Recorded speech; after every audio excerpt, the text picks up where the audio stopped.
The Pledge of Allegiance. I pledge allegiance to the flag of the United States of America and to the republic for which it stands, one nation, under God, indivisible, with liberty and justice for all.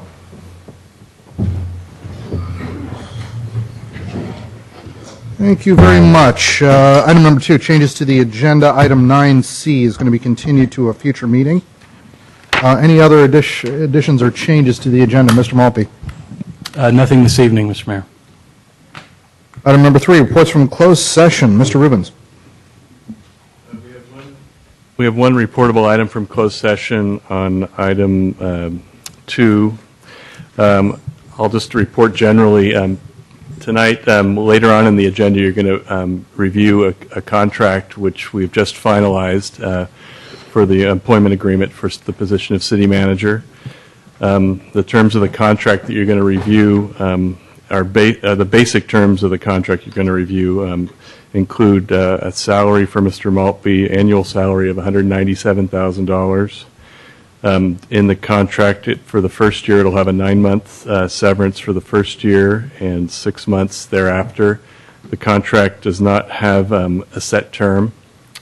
There'll be a $250 per month auto allowance, and all the general regular management group benefits, including since Mr. Maltby is a current employee of the city, the accruals that he currently has will roll over. So if you have any other questions now, or we can wait until the open session item. Thank you very much. We'll move to item number 4, council communications and announcements. I'll start from my right. Mr. Grisilli. Mr. Mayor, I have nothing this evening. Mr. Royce. Mr. Mayor, nothing this evening. Mr. Crocott. A couple items. One item is that there was an article in, I think it's a publication that most of us get, but anyways, the article was about CalPERS shifting their rate, and I don't want to explain the whole thing, but basically they're going from 7.75 to 7.5%. And so I was going to request that as soon as possible, especially once this meeting happens in Sacramento, which I think is this week, Mr. Maltby, do you know? Yeah, I don't have the exact date, but it's coming up. It's coming up pretty soon. As quickly as possible, if we could get from staff what kind of impact that is going to have on us as a city and our budget, that would be helpful. The other item I wanted to make note of, two more items. One was that everybody knows we've got a great downtown with a lot of great shops and stores and places to go, restaurants and clothers and things like that. And there's one particular store downtown that's been there a long time, Satori's, and Freddie is going to be, I think next month, celebrating his 12th year anniversary in our downtown. And so I wanted to congratulate Fred on a fine business. And we should all be looking forward to, he's going to put on some kind of event. He's talking to the chamber right now. So if we could all attend that and pat him on the back for what he's doing. And then the last item was that... Do you have the date for that, Mr. Crocott? He has not said it yet. Okay. He's talking to Mr. Burchard at the chamber about exactly when that's going to happen.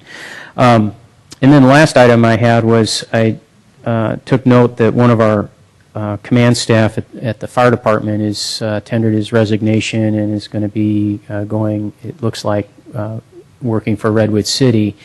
And it brought up an issue for me that I think we, as a council, it would be good to look at some kind of plan, to have some kind of plan in place and process for what we do when and if we lose command staff before we get to the dissolution date of October 13th or whatever it is, because these are key positions. This one particular position, fire marshal. If we don't have a fire marshal, what does that mean for a lot of things that person does, and where are we going to get that service?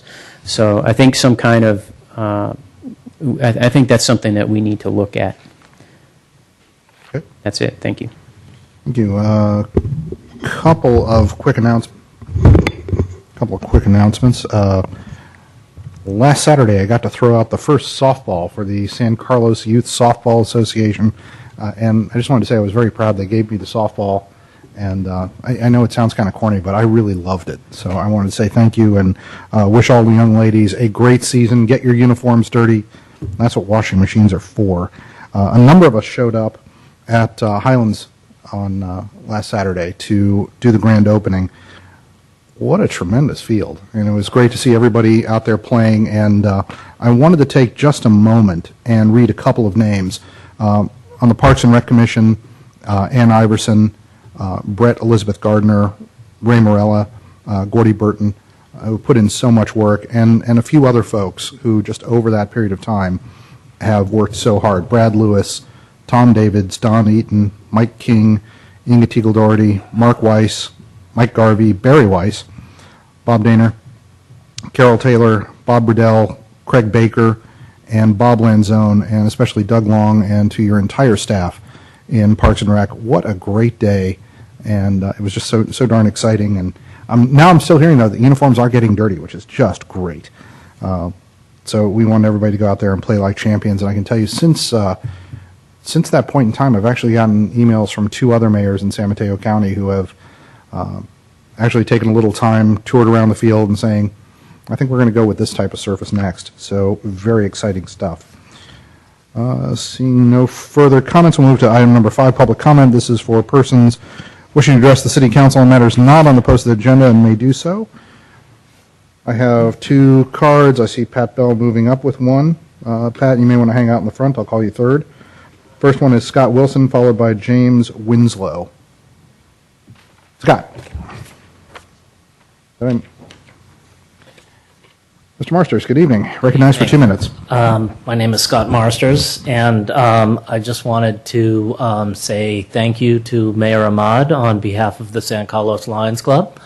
We have a student speaker contest that we run each year, and this year we were short a couple of judges, and just as we were in need of a judge,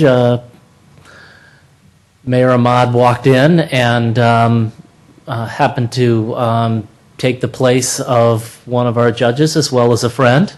And I just wanted to come and say thank you and announce that the winner of that, Roy Whalen, will actually be competing on March 24th as the winner of the San Carlos Lions Club speaker contest at 7 p.m. in Foster City Council Chambers. So if anybody's interested in attending, this is the first time that we can remember in a long, long time that we've had somebody move on. Actually, that was the 2nd round, and he will be moving on to the 3rd round. So thank you very much. Excellent. Thank you. Congratulations. And it was a terrific event. Thanks for everything you do, Scott. Mr. James Winslow.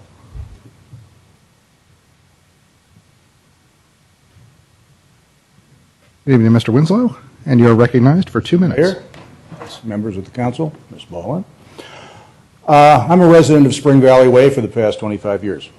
There's a parcel of land at the intersection of Phelps, Arundel, and Spring Valley Way that is owned by the city or is otherwise under the control of the city. It's within a block of the entrance to Arundel School. On February 19th, an 80-foot eucalyptus tree fell from that parcel onto Arundel Road, taking down power, telephone, and cable lines. PG&E responded immediately and restored power and cleared the fallen debris within 24 hours. On the same city-owned parcel, some 6 feet away from the crater left by the fallen tree, is a 90-foot eucalyptus tree with rotten roots that appear to be in imminent danger of falling. I and other residents contacted Public Works and the city manager's offices on February 21st to request immediate removal of the tree. It was explained to us that the city code mandated the maintenance of the trees was the responsibility of the adjoining property owner on Phelps Road. That landowner has raised a legal objection to the validity and enforceability of the local ordinance. On March 4th, the contractor hired by PG&E topped the tree and cut it down to a point below the power lines. There now remains a 20-foot tall, twin-trunked section of the tree that weighs several tons. It is still in danger of falling. I reported this to the City Council on March 7th via email. I'm not here to discuss the legal issues involved. That'll have to be handled in court. I am here to urge the council to take immediate action to protect human life and property by having the tree removed as soon as possible. The question is not whether the tree will fall, it's a question of when. And there's dozens of school children and other residents of the area that have to pass under that tree several times a day. Now, if the municipal code section is indeed valid and enforceable, the city should proceed with all due haste to compel the landowner to remove the tree, or otherwise have it removed and bill the homeowner. If the city is in fact responsible for the maintenance of the parcel and its trees, then it should take care of the problem immediately. Either way, the city bears the responsibility to see that this dangerous situation is abated. Thank you very much. Thank you. Mr. Maltby, I'll refer this to your office and ask for a follow-up. Thank you, Mr. Mayor. Bill, good evening. You are recognized for 2 minutes. Oh, I want to talk about what was 9C. You took it off the agenda, so now I can talk about it early. Seems to me that Mr. Ahmad said we shouldn't spend any money until we balance the budget. The budget is not balanced. We still don't know what's happening with fire. And this coin business is going to be, it's going to cost something. I don't care if it costs 50 cents. You said no to other things because of your pledge not to spend money when we're still broke. So I think you got to stick to what you said and not spend money on your pet projects either. If you can't afford life and safety, you can't afford coins. Speaker yields balance over time. Would refer to my statement, though, it was not to restore funding. Happy to direct you to the time code. We're moving to item number 6, approval of the consent calendar. Consent calendar items are considered to be routine, would be enacted by one motion. There's no separate discussion on these items unless members of the staff, council, or public request specific items to be removed for separate action. Is there any item that needs to be removed? Mr. Maltby? Nothing this evening. The chair will entertain a motion. Mr. Mayor, I make a motion to approve the consent calendar items 6A through G. Second. Motion and a second. Roll call, please. Councilmember Grisilli? Yes. Councilmember Grocott? Yes. Councilmember Klein is absent. Councilmember Royce? Yes. Mayor Ahmad? Yes. Moving to item 7, reports to council. We have one report to council this evening, and that is presentation on South Bayside System Authority Capital Program. Mr. Weil, good evening. Good evening, Mayor.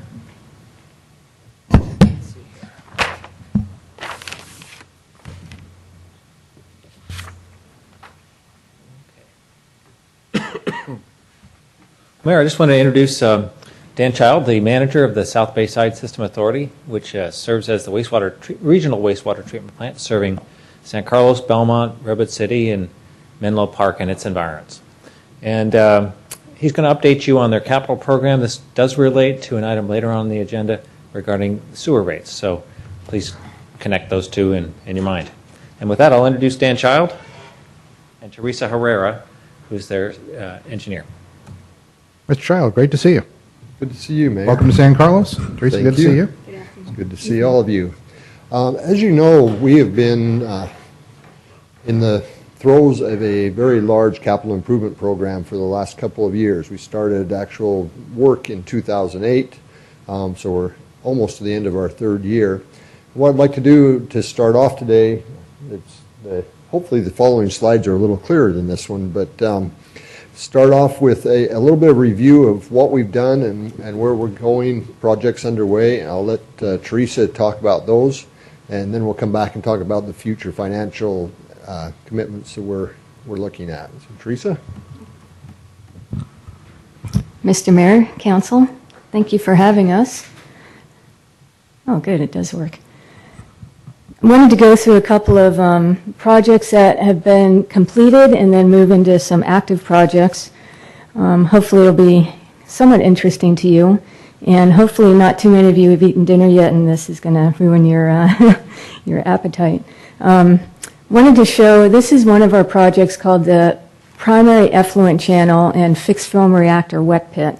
One of the critical aspects in our treatment plant, because there's so many corrosive gases that are released from the sewage that attack the concrete, so it's real critical for us to have coatings on the concrete so that the concrete's protected.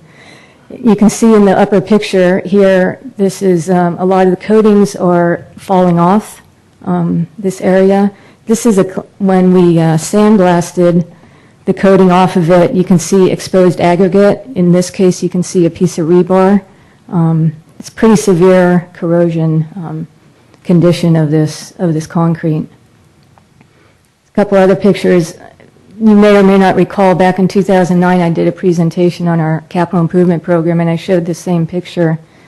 You could basically take a spoon and gouge out a lot of the concrete, a lot of the cement that had been attacked by the hydrogen sulfide, sulfuric acid. Here again, you can see exposed rebar. So this project was probably the second one that we implemented because it was so critical. This is an after picture. This is the new coating on here, and you can see the new coating all along this channel. So we repaired the concrete and got the coating on in time before it got too bad and affected our structure. Another project that has been recently completed is our warehouse expansion. You can see just some site work happening here in a new foundation. Our existing warehouse was 7,500 square feet. The new addition is 4,400 square feet. And prior to this, a lot of our equipment and spare parts were scattered throughout the plant, so pretty ineffective and inefficient method of storing all of the parts that we need. In some cases, the mechanics or the operators couldn't find the parts that they needed to fix a pump or a motor, for example. So this enables us to put all of the spare parts, the equipment, in one location. We also located our purchasing department in this building. This part of the building right here is office space for 4 people. There's just some cubicles in there. Again, you can see we have a 2-story structure in the front, so we do have some upper level storage in here, as well as tall racks that can be accessed by a forklift.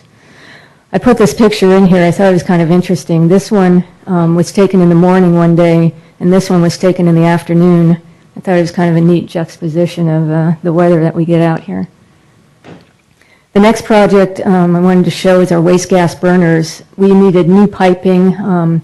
This is welded steel pipe. Prior to this, we had ductile iron that was flanged, which is basically against code right now because it is a flammable gas that goes through there. You can see it's in the interior of our building, so we needed to replace it with something that was safer, basically. This is all new equipment up on the roof, new flow measurement devices. Now we're in compliance with our air permit. Prior to this, we were still in compliance, but it was hard to measure the gas flow that was going to the burners. And these are our 2 new burners here. Again, prior to this, our operators, there was no automatic pilot on our burners, so the operators literally took a rag dipped in diesel, lit it on the end of a pole, looked away, and lit the gas burner. So that sounds kind of exciting, actually. a little bit too exciting. Yeah. So this was, we were really happy to have this installed. Next project is our DMF blower, our dual media filters. Back here you can see old air tanks that we used to hold compressed air in for our backwash. The air that fed these 2 tanks came from clear across the plant, and it was very energy intensive, as well as never quite having enough air to properly backwash our filters. So we replaced them with these 2 new blowers. Again, a great enhancement.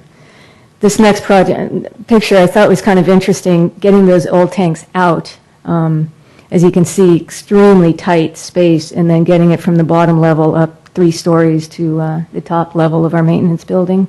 it's a pretty interesting endeavor. And the final one I wanted to show you is our fiber optic cabling, which is greatly going to enhance our SCADA, our whole automation program. If you recall, one of our goals is, our long-term goals is to reduce the staffing from a 24/7 to a single 10-hour shift. And to do that, we need to automate all the processes. So the fiber optic is going to help with that.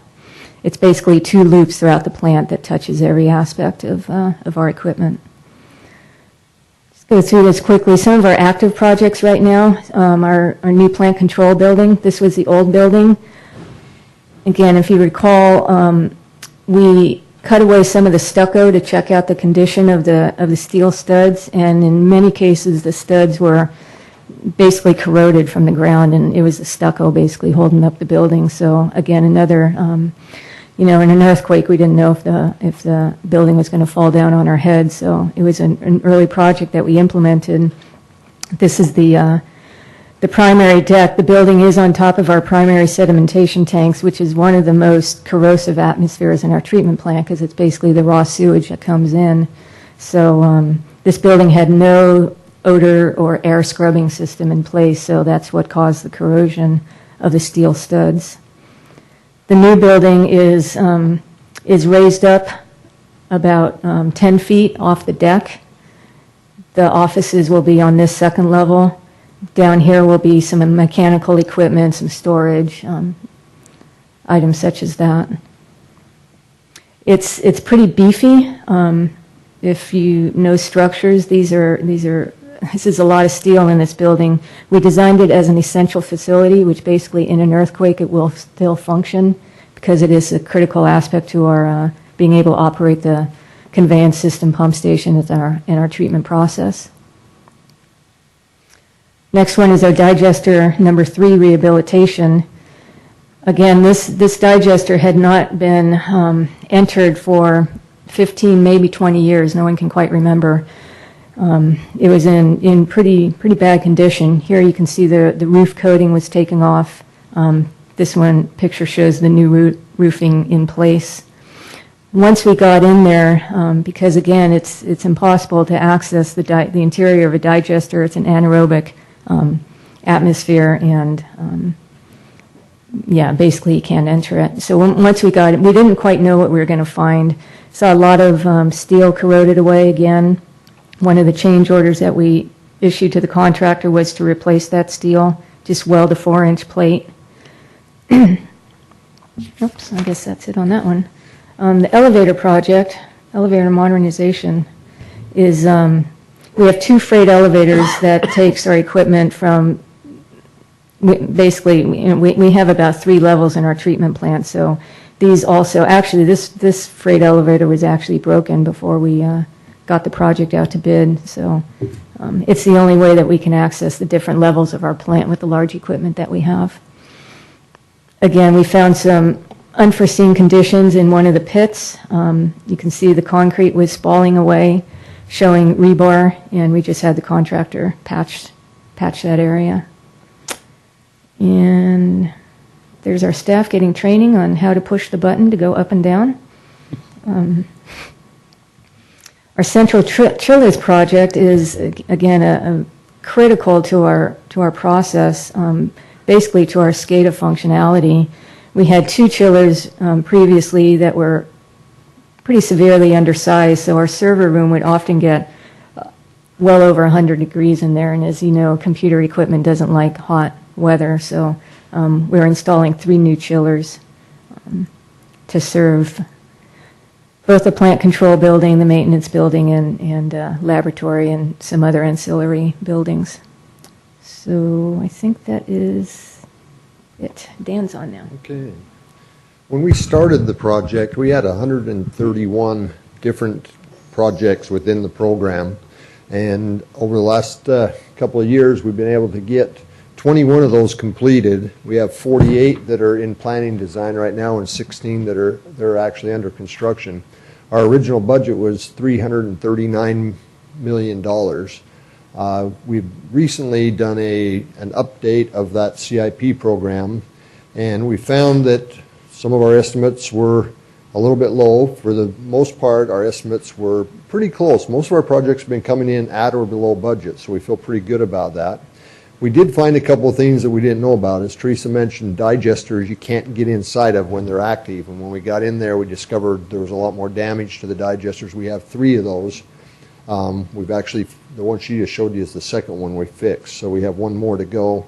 So we've increased the budget there. We also determined that our treatment plant needs what is referred to as a headworks. For some reason, back in the late 70s when they designed this plant, they made the decision not to put a headworks in. And what a headworks does is it removes the fibrous materials, the toilet paper, rags, toys that kids drop down the toilet, those types of things, and also removes any sand and gravel, coffee grinds, that type of thing that gets into the system.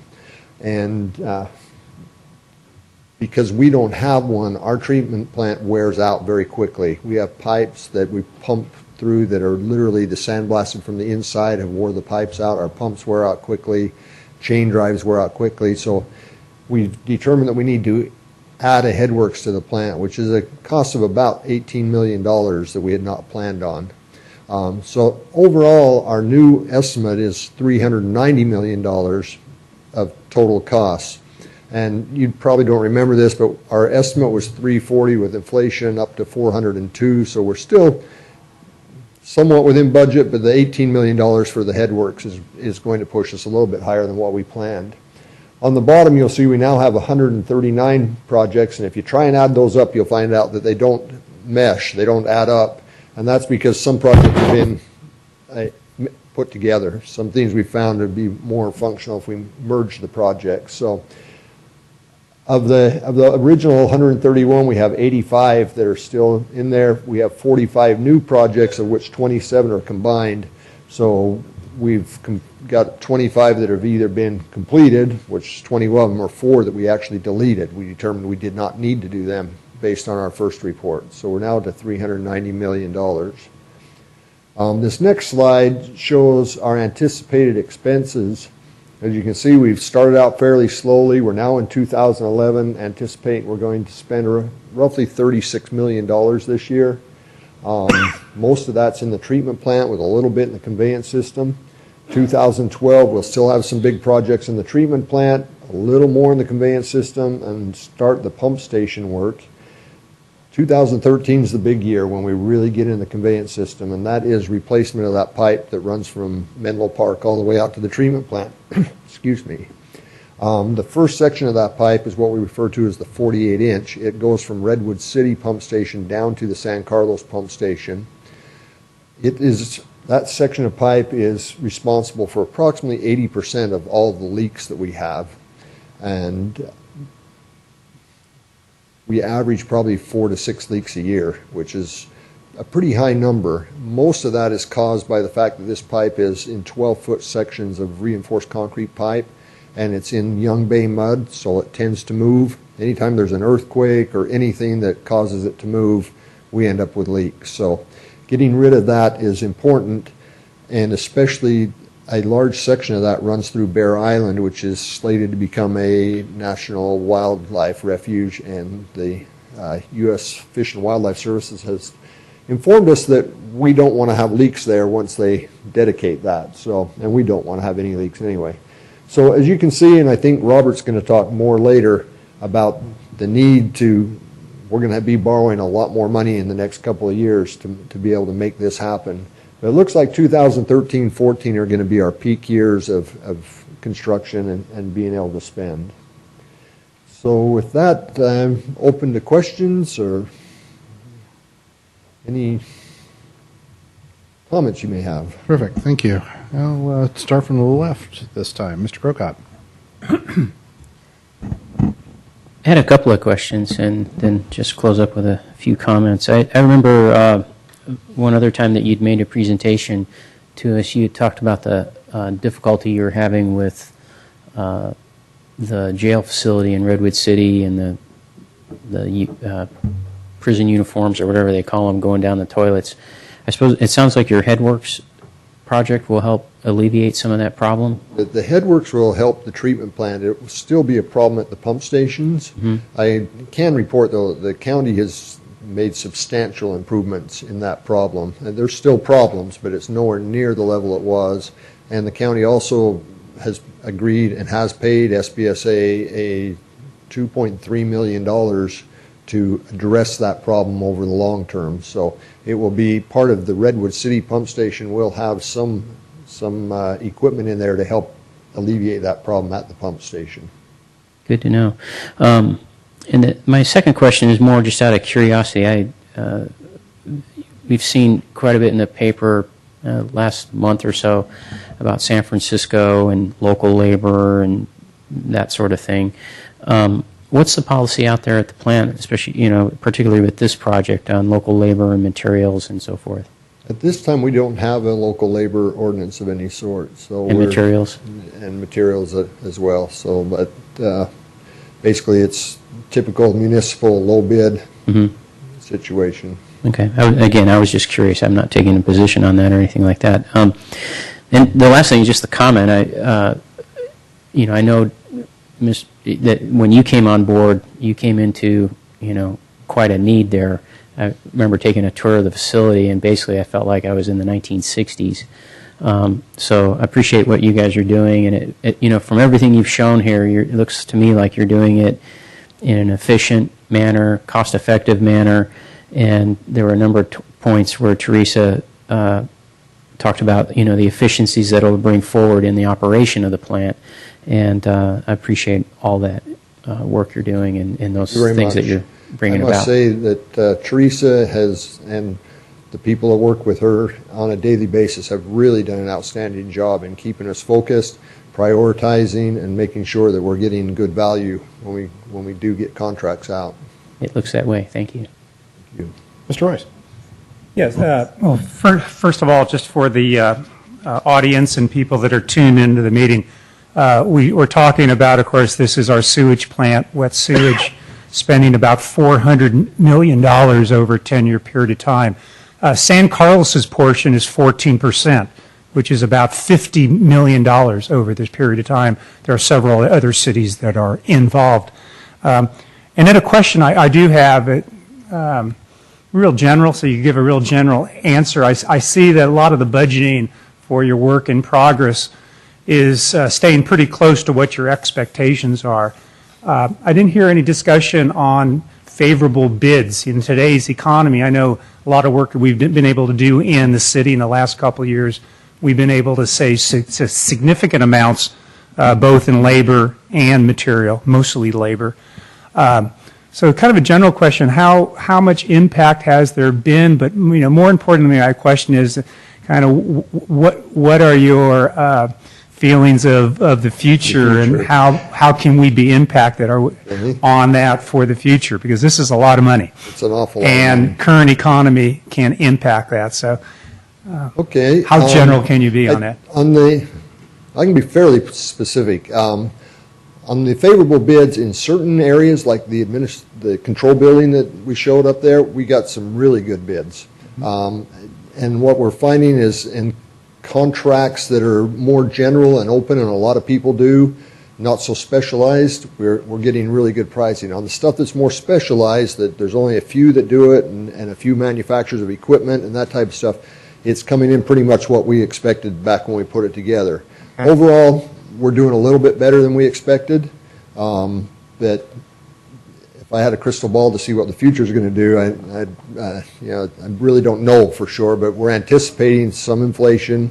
We're seeing a little bit now, and we're still hoping and believe that we're going to be able to come in pretty darn close to that $400 million. I mean, that's a big number that's a budget number 10 years in advance, so it's kind of hard to walk into it, but so far we feel pretty confident we're going to be right in there. Great. Well, you satisfied me. That's what I want, because it is a big figure, and I want to make sure we look at that item. It could bounce around quite a bit for us, of course. Great. Thank you. That's all I have. Mr. Rousseau, you're a representative on the SBSA board, so. Yeah, I don't have too many questions because once a month we go through all this. And just to buttress what Dan and Teresa said, first of all, the staff is it's amazing what they produce and the amount of time and effort and that's gone into this whole thing. And it's been seamless, at least from my perspective, of the fact that we're building basically a brand-new plant, but yet we're still doing what we're supposed to be doing. And I don't know how they're doing that, but they're doing it. And so that I mean, is right at the top of the list. Secondly, relative to the contracts, Mr. Royce and Mr. Grocott, almost all the ones we've seen have been under engineers' estimates for sure and under budget. Now, we're not talking about 80% under budget, but they've all been under and very few over. And so at least at this time, we're doing okay. Now, granted, in 2013, there's going to be a substantial amount of money that year. But so far, staff and there's been a lot of competition. There haven't been one or two people bidding on these projects. There have been multiple bids, sometimes 7, 8 bids, and we've gotten some real good competition. So I think it's worked out real well. And like I said, the key is the staff, and in my mind, they're doing a terrific job to keep us on track as well as continuing to build a brand new project. Mr. Griselli, I think you brought up a very good point too, and that's the dedication and effort of the staff, the operation, maintenance, lab people out there. Why we're going through this, the plant is torn up, and they have to adjust their schedule, what they're doing, how they do it every day. And we've been able to maintain 100% compliance with our discharge permits so far. I anticipate we'll continue to do that, but these people are really putting their shoulder to the wheel and making it happen. Mr. Child, one of the things I think folks, I had a chance to chat with you several times, but one of the things that's interesting is that you and your team are really on the forefront of green, trying to keep our air clean and especially keep our water clean. A couple things I wanted to just ask you. The digester gas that you have just showed the new burners, you do some other things with that. Among them, you actually generate electricity. Yeah, our number one use, we use probably, well, since those new waste gas burners are installed, we're using probably 95% of our gas to run in an engine that generates electricity. We generate approximately 28% of the electrical needs of the facility just from that waste product, from that gas that would otherwise be flared off. We're also investigating future uses of gas that we can, possibly use it for other beneficial uses, including, well, one of the things that we're using right now is the waste heat off of those engines that generate the electricity is used to heat the digesters and also all of our buildings. So we grab that benefit twice. We're looking at ways to use biosolids, the leftover solid products from the process, how we can use those to better create energy. That's in an investigative state right now, and we're hoping that we're going to see some change in that in the next year. But yes, I've been in this industry for 30 years, and I've always claimed that the true environmentalists are the people working in these treatment plants every day to make sure that environment's protected, and I really believe that. They're dedicated to their jobs and to treating the water so that the bay is a cleaner and safer place to go. And do want to applaud and acknowledge you and your staff for doing that. I remember coming by your plant and seeing, I won't say their names, but other cities were coming by SBSA to figure out how you guys do what you do, because you do it darn well. I'm going to ask Mr. Weil to come up for just a moment. There was a discussion about pump stations, and over the last few years we've been talking about one of the pump stations for San Carlos. How does this fit, or does it fit, with the pump station we have in San Carlos? Yes. Well, we do have it does fit. The pump station that collects all of the wastewater from San Carlos and pumps it to the treatment plant is located right near the San Carlos Airport, right near the Hiller Aviation Museum. And it is in need of rehabilitation. That it's probably in one of these green bars here. The city owns the land that it's on. The SBSA owns the pump station and operates it. But it's our responsibility individually as a city to rehabilitate that facility. So 100% of that cost goes to us. I don't know the budget of that. It's approximately $15 million. Mm-hmm. So it will be completely reconstructed right next to the existing pump station. It will be a more efficient pump station, and it'll have more reliability to it as well. Terrific. Last question, Mr. Child. When do you think you'll take occupancy of your new building? Oh, the magic question. We're hoping for this fall, probably October, November. somewhere in that range. Looking forward to the party. Any further questions? Mr. Grocott. Just a comment through the chair. I do a fair amount of bicycling and running, and I go out on the Bay Trails, and there's a segment that goes by their plant, or it dead ends down there anyways, and never seems to be, like smells and that kind of thing. It's not something that you would be bothered by at all. By comparison, I go running out at the end of Marsh Road sometimes, and you go around that plant, you come around the corner sometimes. Woo! It's so I just bring that up, not to necessarily show any disrespect for the plant out there at the end of Marsh Road, but it does show the difference in some of the operations and more modern equipment and so forth. And the last thing, Mr. Chair, if I might suggest, I think we should give this man and his staff an applause because they do some yeoman's work out there, and they probably don't get recognized nearly enough for it. I would completely concur with that. So, Thank you very much. Thank you. looks like Pat Bell is stepping up. We'll take that as public comment. Pat, you are recognized for 2 minutes. I was just going to say thanks from citizens. I think Matt's right. The sewer people don't get enough thanks. Nobody thinks about public works and sewer and all those things that keep things running. I want to know when the migratory birds are going to come back. We go out there. We love that pond. And it's right across the street from the dog park, so it's great entertainment for Kendra. You got dogs on one side of the road and birds on the other, and airplanes overhead. What more could you want? But the migratory bird population is way, way down, and I want to know when they're going to get to the point in construction where the birds will come back. Thank you.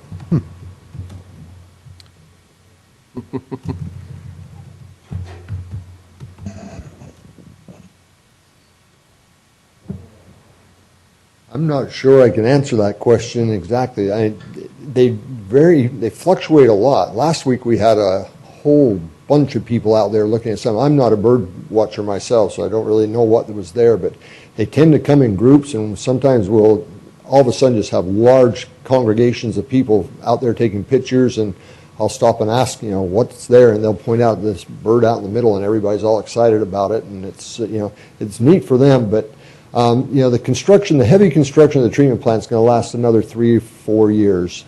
And after that, it'll start tapering off. But it is a 10-year program where we're going to be doing some things out there. So it's going to be a little while yet. But I think we're a little early in this winter still. I think we'll start seeing more migration of the birds coming back to the north within the next probably 30, 60 days. Over a year, yeah. It doesn't surprise me. I mean, there is a lot of activity out there, and it would certainly be more disruptive even if they can find a quieter place. But there's still quite a few birds. Excellent. Thank you, sir. Thank you. We will move to item 8A, unfinished business. Consideration of setting a public hearing on May 23rd, 2011, pursuant to Prop 218, to consider increased rates for residential and commercial solid waste collection services. Good evening, Mr. Morrow. Good evening. Switch presentations here in a minute.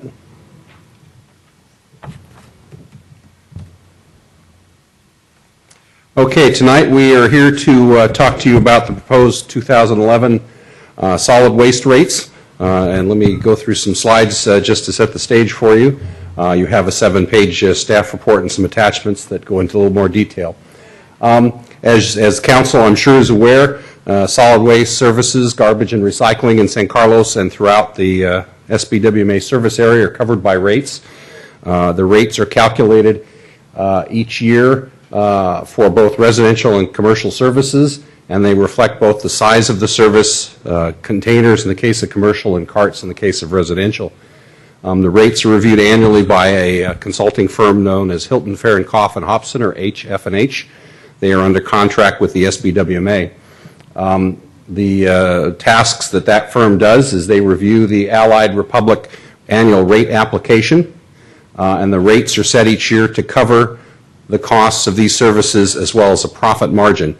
What's a little different from the Allied contract, which ended last year, and the new contract, which started on January 1st of this year, is that the Allied Waste Republic services were on what's called a cost-plus basis. That is, the vendor received full reimbursement for all their costs as well as a guaranteed profit margin.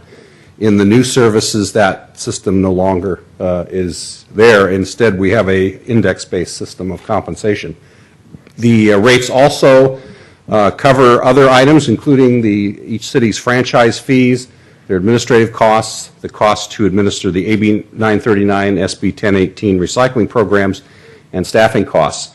And as I note in the first slide, this is a transition year where we're moving from one provider to another, and because of that, the rates are perhaps the most complicated that you've seen.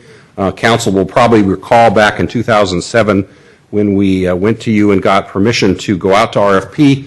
The projection was that in this year, with the new services, the rates would go up somewhere between 15 to 30%, and that is indeed what we're seeing.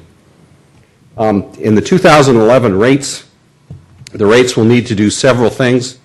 They will need to compensate Allied and Republic for their allowable costs in 2010 that were not covered by last year's rates.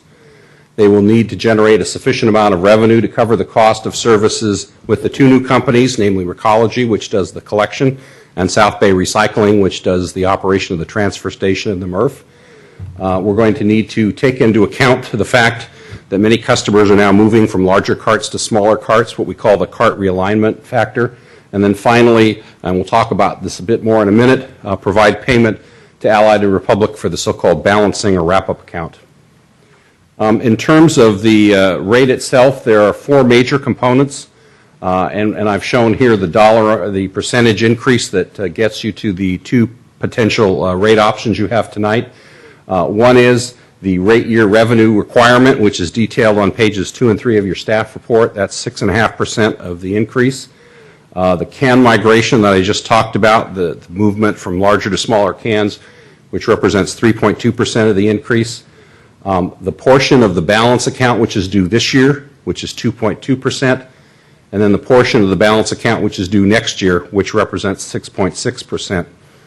And as you see in terms of the two options that we have for you tonight, what we're calling option 1 and option 2, the council has the choice of setting the rate so that we have sufficient money during the year to pay off all four of these items. That would result in an 18.5% increase to all customers. The other choice that you have is to set the rate at 11.9%, which would take care of the first three factors, but would roll over the final factor, the 6.6%, to next year. So you'd be starting out next year with a 6.6% rate increase before anything else occurred. And then let's kind of go through quickly the various components in more detail. This slide shows you what makes up the revenue requirement for the rate year. These are the factors. The revenue is coming in a little higher than last year, and so there's a slight decrease on that factor. The contractor's compensation is the original Recology bid escalated to current costs based on the index in the franchise. There's increases in disposal and processing fees, detailed in the staff report. There's also an increase in the so-called AB 939 fee that's charged by the county at Ox Mountain, a slight increase there. There's increases in the agency franchise fees because of the increase in revenue. And finally, some increases in the agency's recycling costs. In terms of the can migration, council will recall a year ago we used to have 15 different cart sizes. In fact, I can recall, I believe it was Councilmember Royce actually asked if at some point we were going to streamline those. The answer is yes, we did. And as a result, all of the residential customers received selection cards this summer, and we essentially pre-selected new cart sizes for them. In most cases, they were receiving smaller cart sizes, and they had an opportunity at that point in time over a 30-day period to select a different cart than we had pre-selected. Because many of the residents either had their cart sizes pre-selected as a lower size or they opted to go to a lower size, this had a significant impact on the rates, and as you can see, this results in 3.2% of the rate adjustment. The thing to know here, and it's pointed out in the slide, is the actual cost of collection for all of the cart sizes in residential is in the neighborhood of $30, and you'll see from the proposed rates that the 32 and the 20-gallon cart sizes are actually under that cost.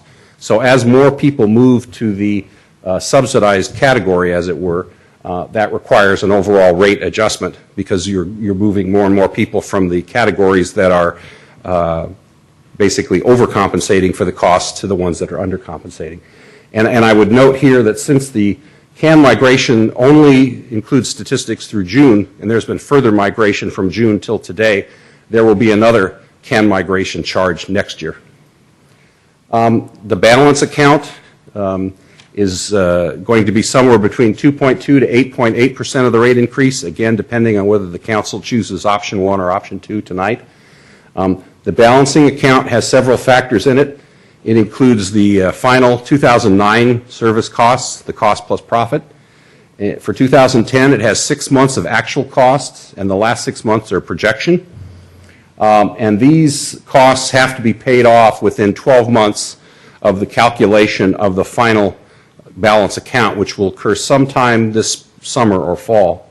And in terms of the reason for the impact on rates, as we note, the food scrap program in San Carlos has been a bit more mature than the other cities, and so that is one of the reasons that the cart migration is happening, perhaps a little bit faster in this community than in other communities. But again, the choice for you tonight is whether you want to fund all of this amount this year or whether you want to roll over a portion of it to next year. Another piece of the puzzle tonight is what we call the unscheduled services or attachment Q. These were technically approved in 2009 when you approved the new franchise with Recology. However, in a modicum of caution, we're rescheduling these as part of the 218 hearing this year, just to make sure that these rates go through a 218 hearing. Some of the things that are in the unscheduled services in this franchise include fees for additional recycling carts, and I know that Councilmember Royce had some questions about that prior to the preparation of this report, which is in here. Also, for those individuals who want backyard service rather than curbside service, this franchise is designed for curbside service, there is a distance fee that a resident would pay for the backyard service based on how far from the curb their cart would be. And finally, there are new charges for things such as community drop-off and e-waste events that were not present in the prior franchise. And in terms of your options, and again, this is kind of a high-level view of it, the main question for you tonight is whether or not you want to pay off all of the, or fund all of the balance account funding in 2011, or whether you want to split it between this year and next. If you do put all of the money up front, it's an 18.5% raise. If you do not, it's 11.9% this year and a starting rate increase of 6.6% next year. And the one thing I want to caution you is in 2012, there may be additional rate adjustment both in the balance account and in the card account on top of the 6.6%. So as you make the decision tonight on option 1 or 2 for this year, you need to be aware there are likely to be additional charges next year in both of those categories. Prior to the presentation or preparation of the staff report, several of the council members submitted questions to staff. We've tried to answer those in the body of the staff report.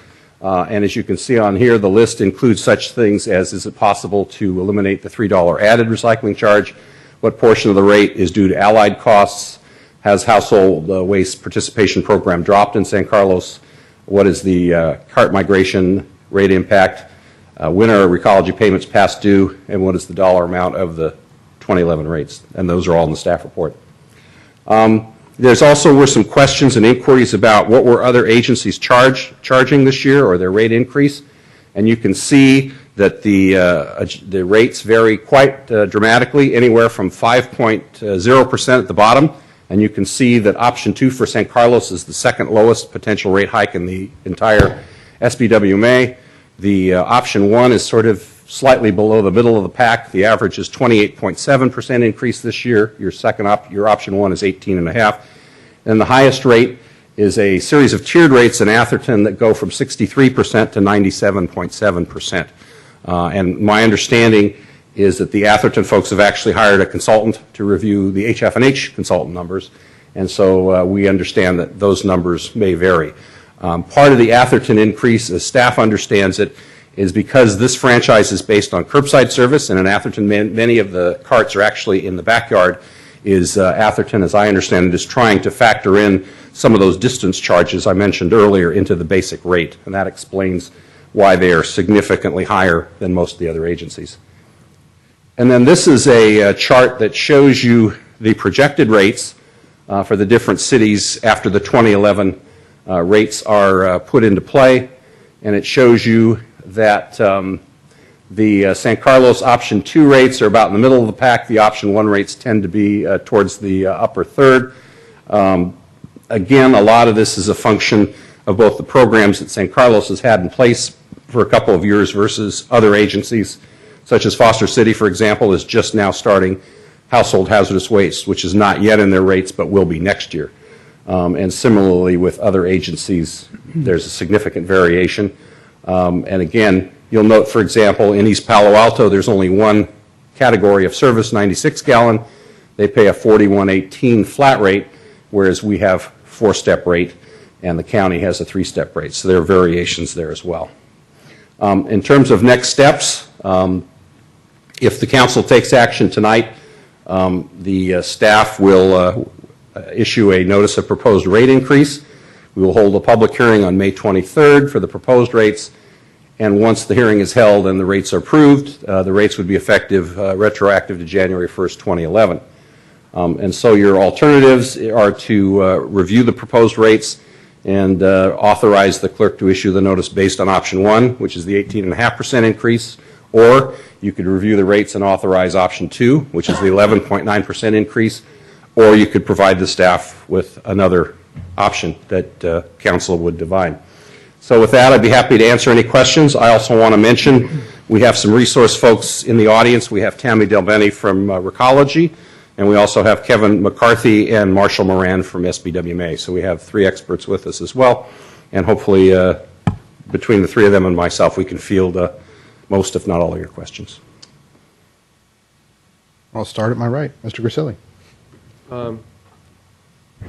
Mr. Moore, I appreciate the detail. The last report we had, basically had 6.5%, and there was no detail. I really appreciate you and Kevin, and I'm sure Tammy was involved, and everybody detailing out all the differences here, which, God willing, will disappear in 2 years. Mm-hmm. There won't be any of this back and forth. The cost plus contract is what basically we're finishing up here, which is just a nightmare, and it's going to be a lot cleaner with an index and just way out of it.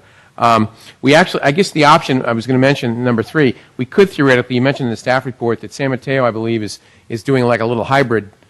They're taking part of 2012 and putting it in 2011. Mm-hmm. I mean, in theory, we could split the baby. We could do a lot of different things. It's not just 18.5 or 11.9.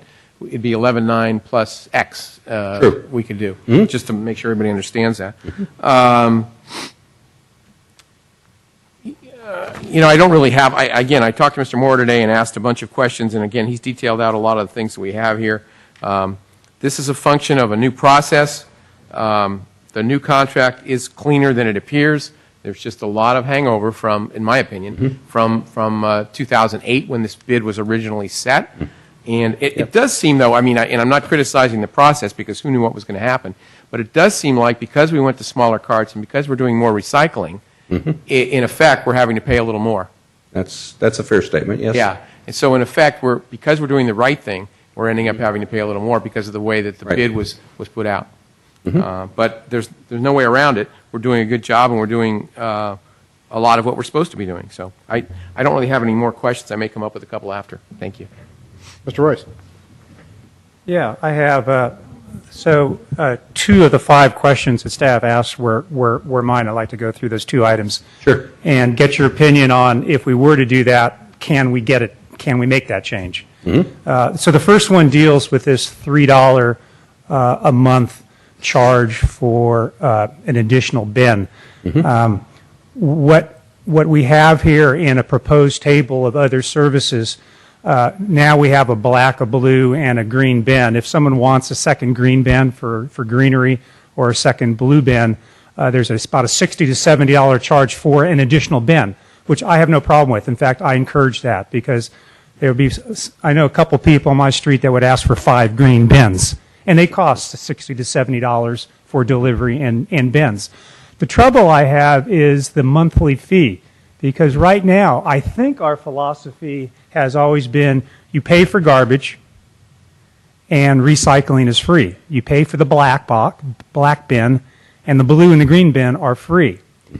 And I think people, live in different situations. There are people that have a lot of greenery that are doing recycling that could have two bins. And in the spirit of kind of my background, and you hear me talking a lot up here, just to keep it simple and consistent, it just makes sense for me to not charge a monthly fee for a recyclable and to include it in the black bin. So basically what we're doing, we're not changing anything what we're charging here, although, well, not really. We're actually taking it from a cost per specific customer that has a second green bin to an overall rate that would be a 5, 10, or 20 cent rate. I don't know how much it would be that everybody pays for because it's in recycling. So I'll ask your question. You say in your report, referring to these charges need to be funded through the solid waste rates. Right. So so what is your recommendation based on my proposal or interest in charging? Is this something that is reasonable to do, or are you have any grave concerns in eliminating this $3 fee per month? Let me give you a couple of thoughts about that, and then again, obviously up to the council in which direction you want to go. The first thought I have is, since this is a brand new charge, it might be wise to see how many people sign up for this service in the first year and then consider rolling it into the base rate in the second year. Because if we transfer that amount into the base rate now, as we're starting out the service and we haven't seen how many people are going to do the $3 charge, we're kind of in the realm of guesstimating how much revenue we need to make up. But the other part of the consideration, and the other thing I think for the council to weigh here is, as I note in the staff report, to the extent that you shift that $3 somewhere else, the somewhere else is in fact, as you say, in the garbage rates, which means everyone in the community will be paying somewhat more than 11.9 or 18.5%, because we're going to have to make up the loss here in the baseline rates. So, and given that you have a rather large increase, whether it's option 1 or 2, I think my bias would be to wait till the second year before you tried something like that. But again, up to the council. Okay, so I could go with that. I appreciate that. But if you can answer then my second and last question. Sure. How do you substantiate the consistency of charging for garbage and free for recycle? Well, and I think is that our philosophy? Is that our standard or not? Well, it is currently, although again, I think everybody needs to understand, because we do mandate garbage collection service and a fee for everyone, that in effect the two programs are kind of, the way I look at them, is together. There is a portion of your service that isn't charged, but there's another portion that is. So at the end of the day, you are, regardless of what cart size you have or how much recycling you do or you don't do, you're always paying for some form of garbage service. So, really the question of the hour is it right, I think, where you're going, Councilmember Royce, to even in the first year charge people for some recycling, because we haven't done that before, or does it make more sense to shift that $3 into the garbage rate and then raise these rates somewhat higher? And again, those are both choices. Okay. So I would like to, as we go through, let other people here talk. I'd like to get council's input. I don't feel very strongly, but it is, to me, again, consistent. And the only other input I do have is I did call a couple other agencies. San Francisco, which is actually run by Recology, does not charge anything for second bins, recycling green or blue bins.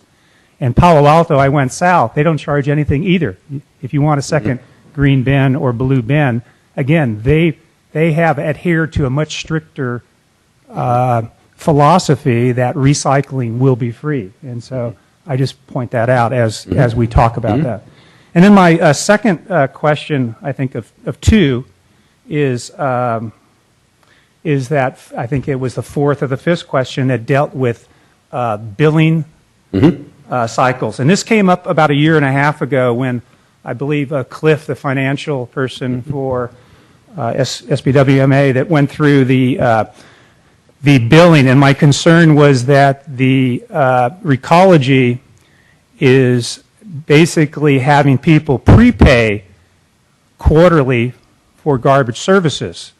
And the point I made at that time, I said, I don't mind paying for January, February, or March, but for most of your utility bills, you receive your phone bill, your PG&E bill, whatever, you use the service, you get billed at the end of the month, and you pay the following month. And so I thought, at that point, and I thought that's where Recology was headed, I thought they heard us say that, yeah, go ahead and bill quarterly, that makes sense, it's much more efficient, but have payment due in the middle of the quarter. Let's just, put it someplace in the middle.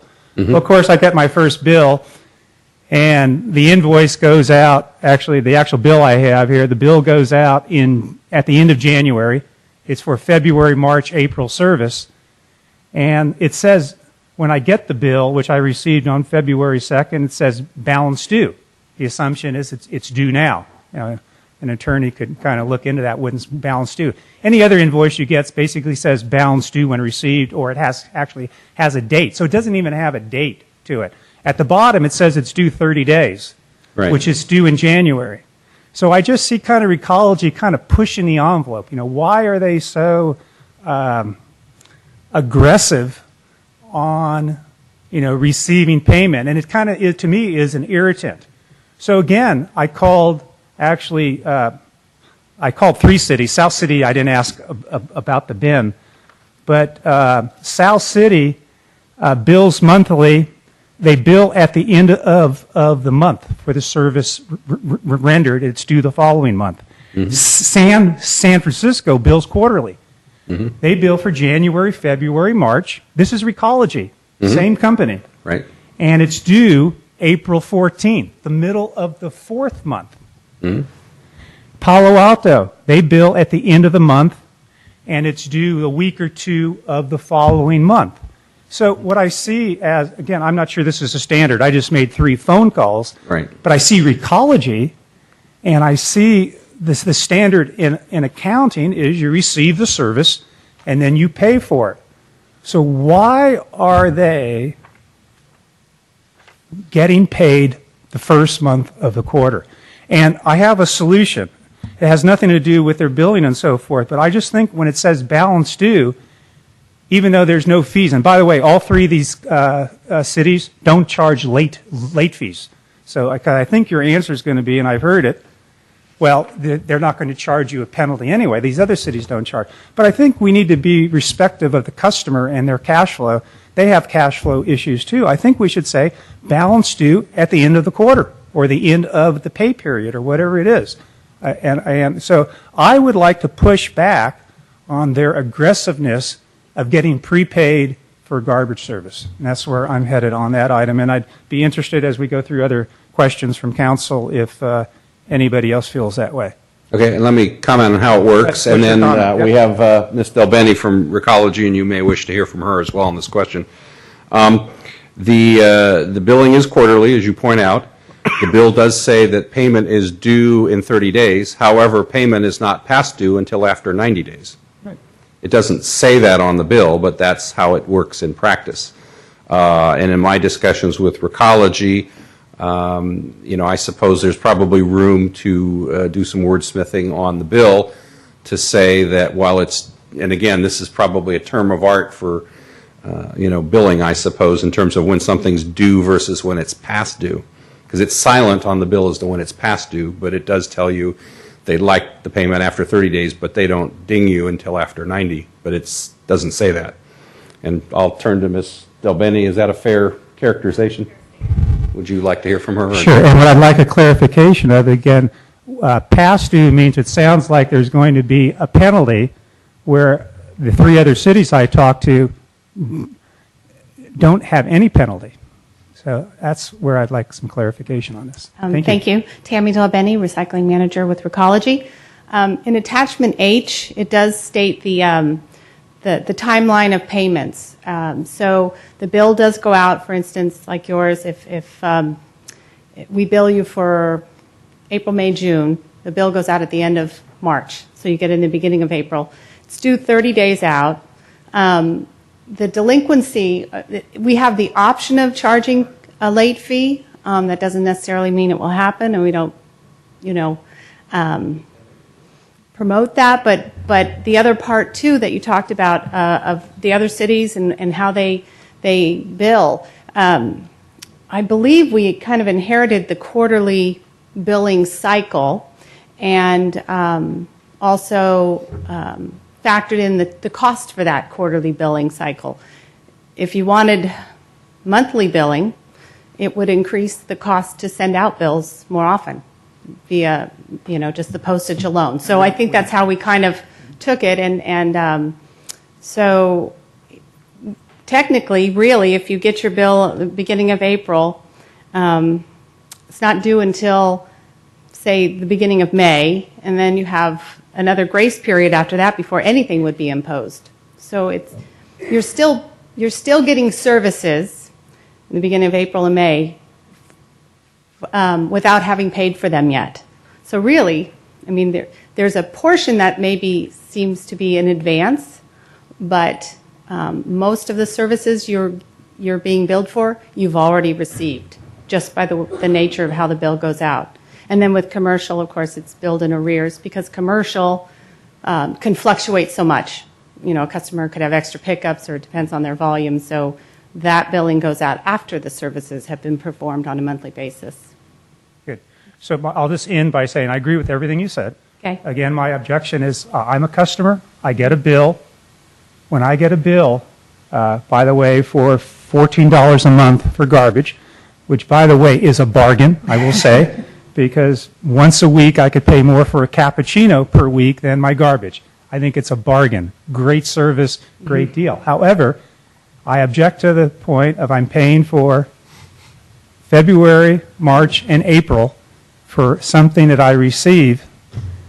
At the beginning of that period, it says balance due. Right. And I think we should clarify The due date. balance due to be a much more palatable, Okay. fair financial concern that those people out there have to pay rent, they have cash flow. Why does Recology get prepaid for their garbage when I'm trying to pay my rent or buy groceries or buy a gallon of gas? I think let's be fair to the customer. Okay. That's we can look my- at changing some language on there, if that would help. That's Okay? what I would recommend doing. Okay. Mr. Grocott. Thank you, by the way. I had a couple of questions, 3 questions really. Do you have a little history of the rate increases over the last 5 to 6 years? I didn't bring it with me, but if I remember off the top of my head, in 2007 it was about 9%. In 2008 it was 0. In 2009 I believe it was 8%, and I think last year it was around 11. And one of the reasons it bounces around, as I think Councilmember Grisilli alluded to, is the fact that it is this cost-plus formula, so it's very hard to know from year to year the exact dollar amount. And again, the key differential this year is, unlike prior years where the only thing you're looking at is that first number, the so-called revenue rate adjustment, which this year would be 6.5%, you now have to pay off the balance account, you have to adjust for the new vendor services, and you have the CAN migration. So it's a little more complicated than it would be in a normal year. Next question is, I know it wasn't necessarily the staff's impetus, didn't bring the impetus upon us to go through the RFP process. Actually, I would take a little credit for that, because I remember when I first got on council, I went into Mike Garvey's office, the city manager at the time, and asked him, when was the last time we did a competitive bid process for garbage? And he told me basically we'd never done it. We'd gone from, different providers and so forth because of companies buying each other out and that kind of thing, but we'd never really been through a process. And he told me at the time, you sure you want to do that, Matt, because it's going to take 3 to 5 years, which it did. But from staff's perspective, what was the idea of going through the RFP process? Well, the RFP process started in 2007 at the SBWMA board after we received a lot of complaints about Allied Waste Service, and I'm sure those of you who were on the council at the time probably remember that process. As you may or may not know, Allied Waste was a smaller company than BFI when they bought them. Some referred to it as, the guppy buying and swallowing the whale. And I think some of us speculated, and I don't know if this is true or not, but it certainly seemed to be, that Allied Waste was cutting service in part to pay for the cost of gobbling up the bigger company.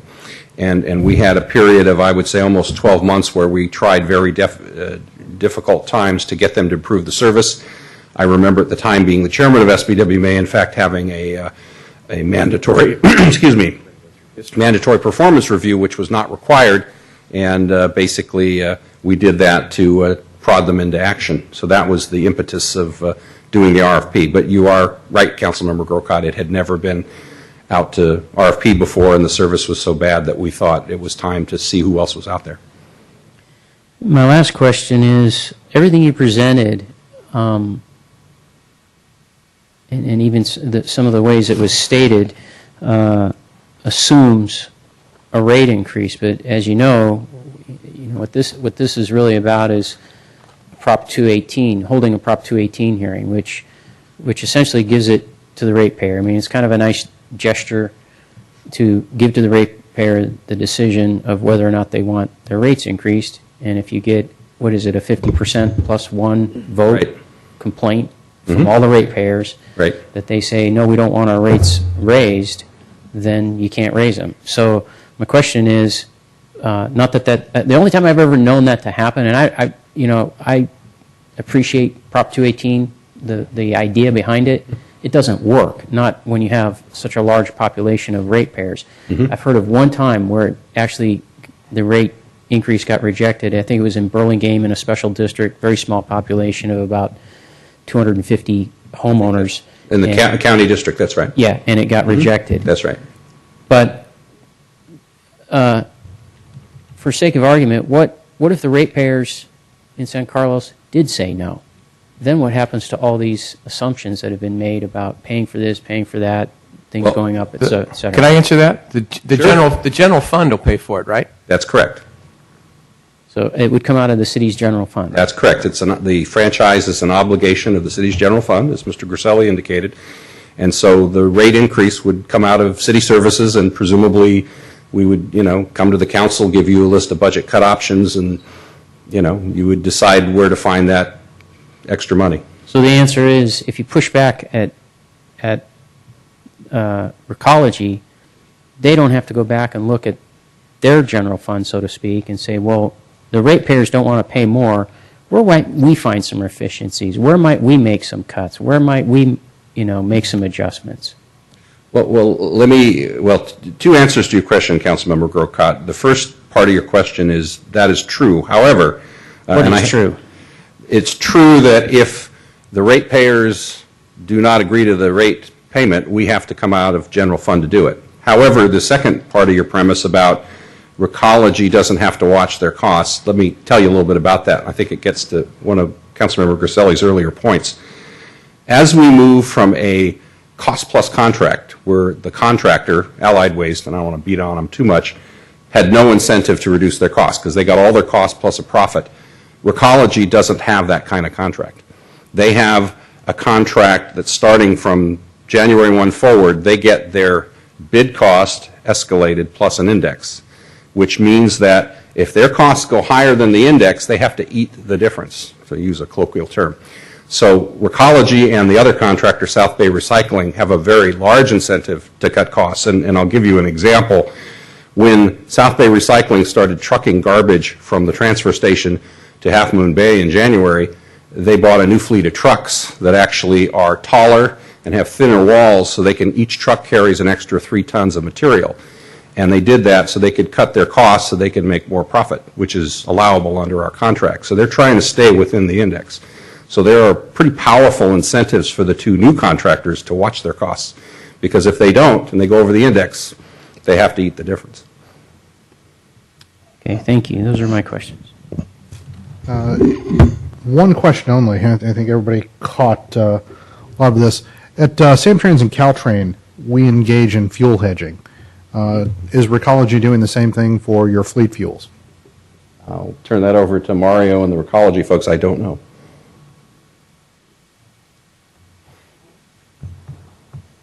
And as you're walking up, the question really comes down to the notion that we are seeing fuel prices having significant fluctuations, and that's one area, at least within Caltrain and Samtrans, that we were able to at least put some predictability into that. Sir.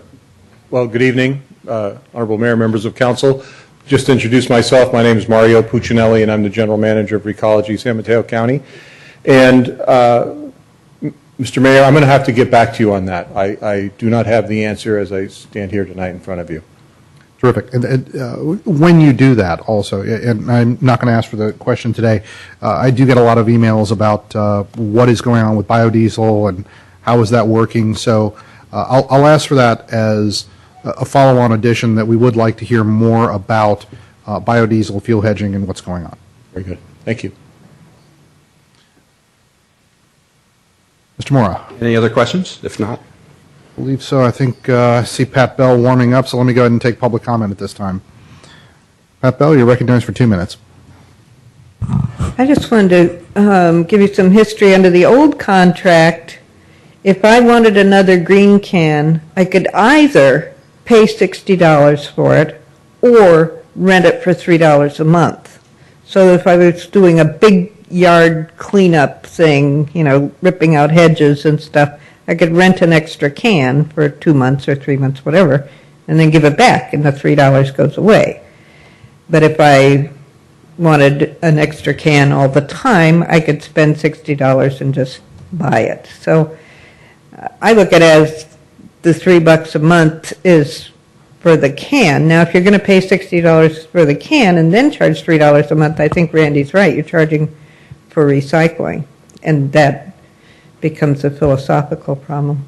And about the billing, not everybody has your 27 years of finance experience and looks at their bills as closely as you do. I wonder how many citizens are nitpicking the verbiage on the garbage bill.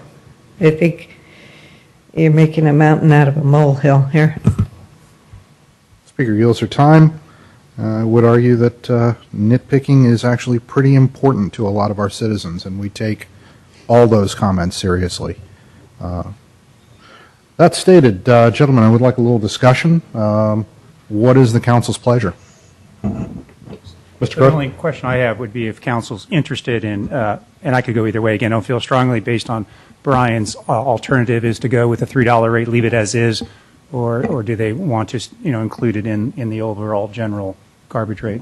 Personally, I think Mr. Mora's point is well taken. I think we ought to see, quite honestly, what we're getting into, and then if we need to, we can do that next year. But I would keep it that way and see if there's any demand for the extra cans or not. I haven't seen any on my street, but that doesn't mean there's not demand for them. But most of my, at least what I've driven around, I haven't seen extra cans.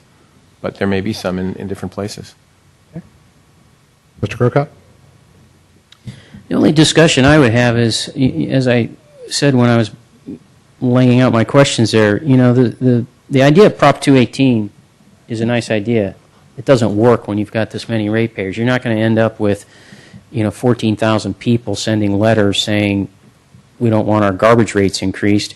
And so what if they did? Then, what I'm hearing is it comes out of our general fund. How many citizens would want that? To me, that's all very discouraging because it gives us really no way, other than what Mr. Morris said about the way the contract is set up, to push back at Recology. The reason I asked about the history is because we've had rate increases on top of rate increases on top of rate increases ever since I've been on this council. And what that means over time is you're not just looking at a 3% here and a 4% there and a 9% there. You look at it historically and go back a few years, these are significant increases. I'll grant you might think garbage doesn't cost that much to get rid of, but as you alluded to, you've got people that are, in this town making their house payments, making their rent payments, paying for the increased cost of gas, and here comes the garbage company with an 18.5% increase. quite frankly, I'm sick and tired of it. And the reason I asked the question about, from staff's perspective, why did we go out for an RFP? I'll tell you why I raised the issue. I was looking for more cost efficiency and lower cost, if anything. Let's introduce some competition. This thing hadn't seen competition since it was created. We create competition. We put it through that kind of process, and what do we get for it? We're spending more money, and our rates are going up. I don't like it. And so I think if anything's going to stop, it would have to stop here. It's not going to stop by giving it to the ratepayers to vote on it. It's just not going to happen. It would take us as a council and other councils on this peninsula to say, no, you're not going to increase our rates. We're not going for it.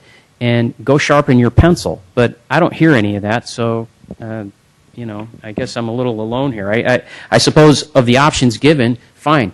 Let's go with the 11% or whatever it was, 11.9%. I noticed in the staff report anyways, it said, it reported it as, I'm looking for the wording here, surplus/shortfall. We don't even know yet, according to this, whether we're going up or down or what. So, fine, let's see if we go up or down and deal with it then. Hopefully, the next year we don't have as many things impacting our rate, and we don't even have to talk about an 18.5% versus essentially a 12% increase. Maybe it's just 12%.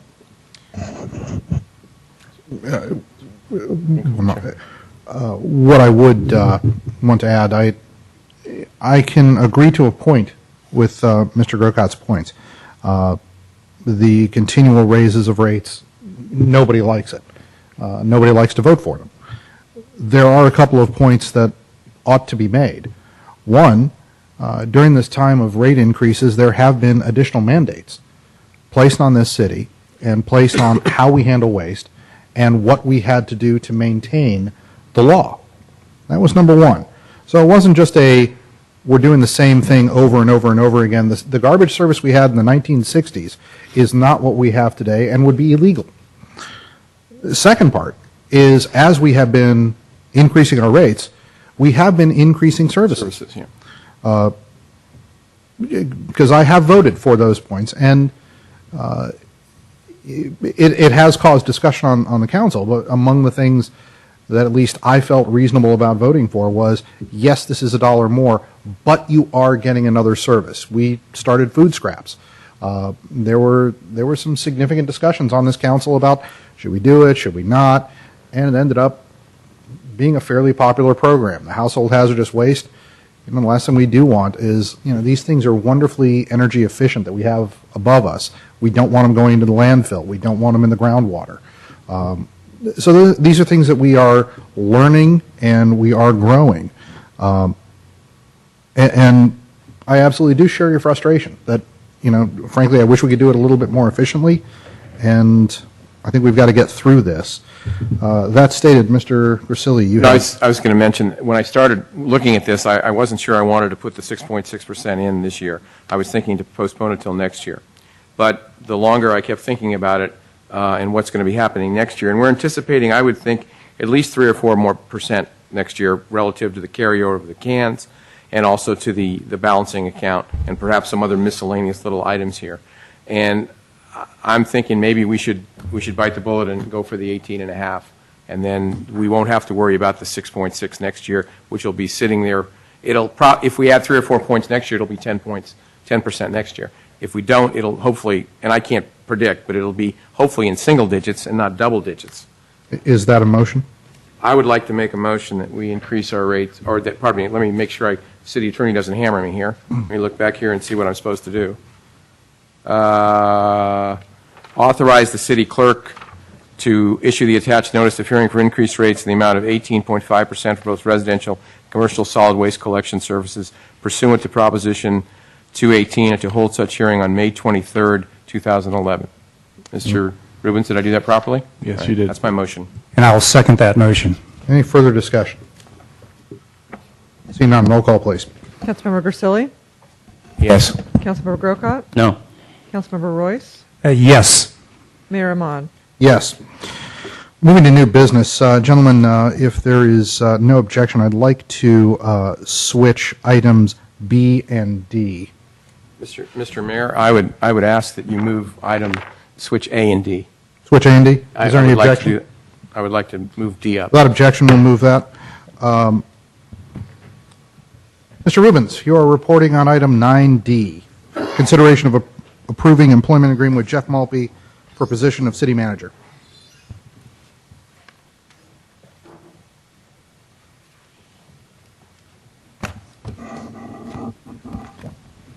Mr. Mayor and honorable council members, there's a brief staff report attached, and I reported this at a closed session earlier, the basic summary.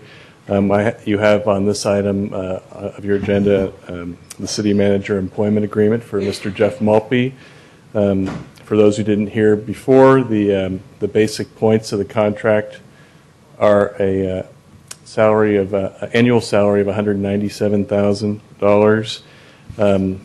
There'll be a severance package that's included in the agreement in the event of a termination within the first year. That would be a 9-month severance package, and thereafter 6 months.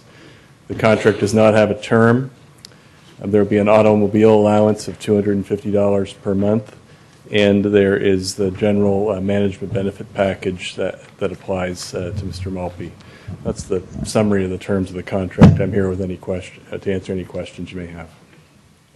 Any questions? Mr. Grocott. Just a clarification, and I really know the answer to this, but I ask it because it's, public here. When you say that the contract has no term, just explain that language a little bit, and then also if you would add, this does include, though, although it has no term, it does include an annual review period. The contract provides for an annual review. The first review that's set forth would have to occur before March 31st, 2012. When I say that the contract doesn't have a term, it's indefinite, but the city manager position is an at-will position, and so that means the city manager serves at the pleasure of the city council and can be terminated at any time, and that the severance package deals with whether it's termination for cause or without cause. The severance is triggered when or if the council were to decide to terminate the city manager position without cause, that would trigger the severance package. And just a follow-up question, because the contract doesn't have a term, it also means all the agreements that are in it also do not have a term. In other words, if the council just woke up one day and said, we want to change the car allowance, we could call the city manager into negotiations on that item if we so pleased. That is correct. Correct. Okay, thank you. Motion? Mr. Royce. I'd like to make a motion here for employment of a city manager that we accept this agreement as before us between the city of San Carlos and Jeff Malpe. Mr. Mayor, there may be is there a resolution we need for this, Ms. Boland? I'm sorry. Yes, there is. I'm sorry, Mr. Royce. There's a resolution in the back of your packet. Back of your packet, I think. 2011-22. Here. I don't have a 9D, sorry. Yeah, I don't either. Okay, thank you. Thank you.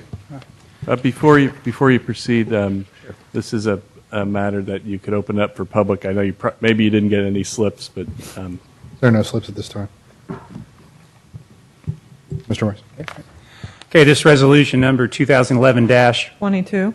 Resolution of the City Council and the City of San Carlos improving employment agreement between Jeff Malpe for position of city manager. Second? Roll call, please. Councilmember Grisilli? Yes. Councilmember Grocott? Yes. Councilmember Royce? Yes. Mayor Amon? Yes. Mr. Malpe.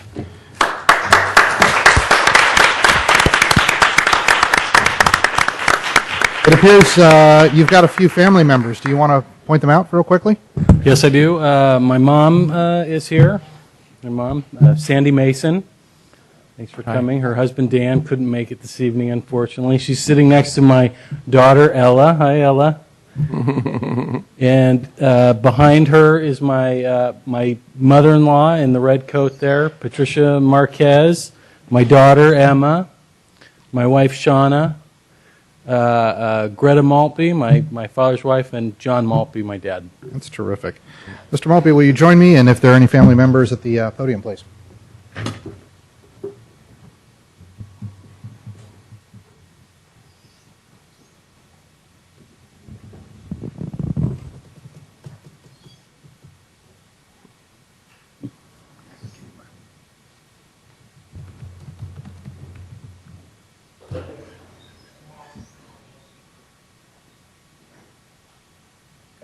Me to do that.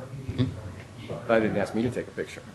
That would have been trouble. I do solemnly swear. I do solemnly swear That I will support and defend the Constitution of the United States. that I will support and defend the Constitution of the United States And the Constitution of California. and the Constitution of California Against all enemies, foreign and domestic. against all enemies, foreign and domestic, That I will bear true faith and allegiance. that I will bear true faith and allegiance To the Constitution of the United States. to the Constitution of the United States And the Constitution of the State of California. and the Constitution of the State of California, That I take this obligation freely. that I take this obligation freely Without any mental reservation. without any mental reservation Or purpose of evasion. or purpose of evasion, And that I will well and faithfully discharge. and that I will well and faithfully discharge The duties upon which I'm about to enter. the duties upon which I'm about to enter. Congratulations. Thank you very much.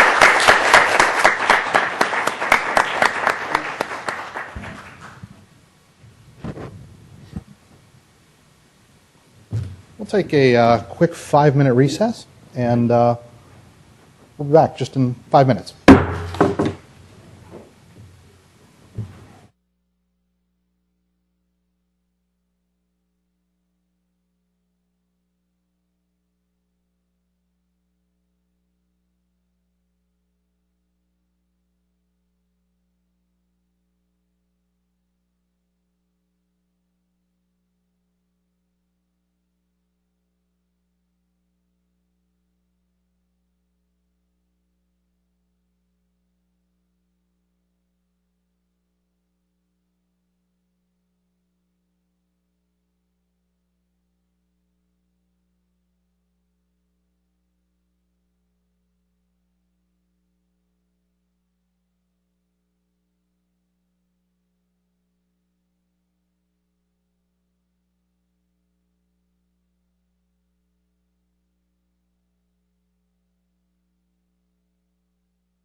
Do they have champagne out there or something?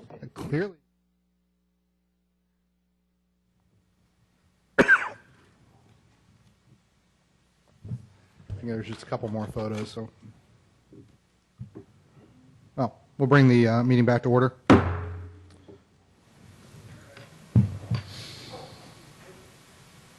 And we will move to item 9A.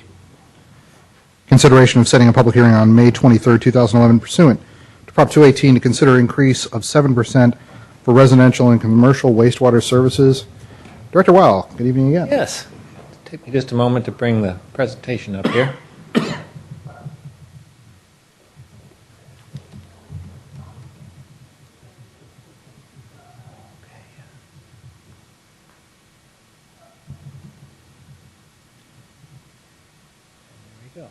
Okay, right on cue. This is dealing with the wastewater rates, the sewer rates for 2011, 2012. This would take effect July 1st, 2011, and go through June 30th, 2012, and be in effect from there on after. But that's the period that we're looking at. And there are two main factors that are driving up the rates, one of which you got a real good sense of tonight with the South Bayside System Authority.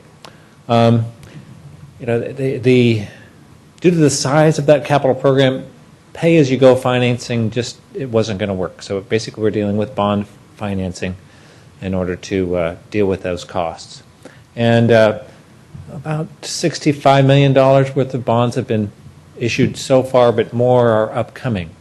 The current rate structure covers the bonds that have been issued so far, but the upcoming bond payments will need to be serviced as by our ratepayers. And there's $302,000 per year in fiscal year 2011-12, and then an additional $903,000 per year starting in fiscal year 2012-13. That's the best projection that we have right now in terms of financing needs. So when you add those two together and average it over a 2-year period, it's 7% per year. In the staff report, I talk about the option. You could really just you could just cover the $302,000 with a 3.5% rate increase this year, and then you'd be looking at 10.5% next year. But in the terms of managing this to make a smooth transition, I think it's better to have a steady rate increase. And that's what the industry guidance would say, is to avoid rate shock by having a steady rate increase. I know I didn't put in the staff report what the rate increases have been over time. And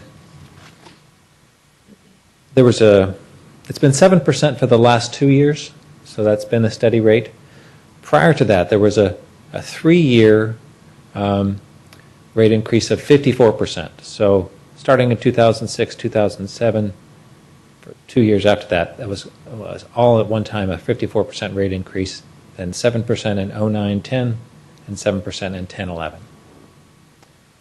Another reason to do it is to build back the fund reserves.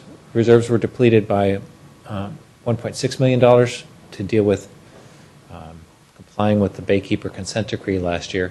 So that extra money that we'd have by going to 7% this year would go toward building back the reserves. So the rate setting process tonight, you would consider approving this notice, setting the public hearing. Same dynamic as you heard about with the garbage rates. It's a 45-day comment period. No later than April 7th, the notice would be sent to all property owners.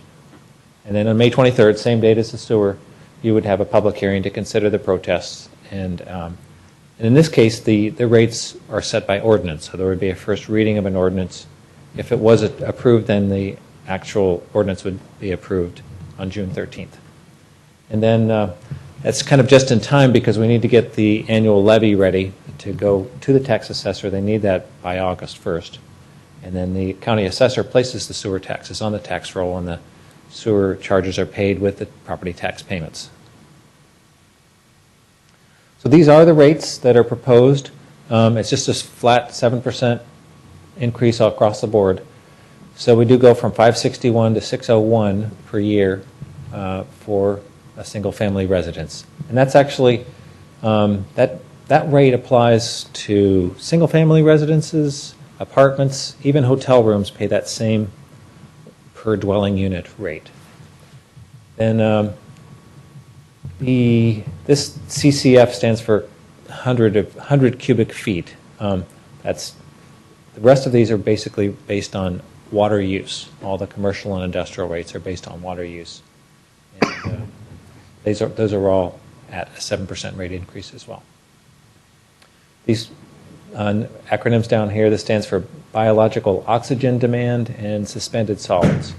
And this doesn't come into play very much, but if we had a heavy industry that generated, say, like a canning factory that generated a lot of food waste, their rate would be higher for this. But in San Carlos, all the industries are basically discharging wastewater at the same strength as a residence. This doesn't come into play. We're San Carlos on the peninsula. We're basically at the median. This is our current rate when it's broken down to a per month basis, and this is the proposed. And I stated in the staff report that Redwood City and Belmont are both looking to raise their rates at the same time. So I think we'll be in the same relative position when everybody's done with their rate increases.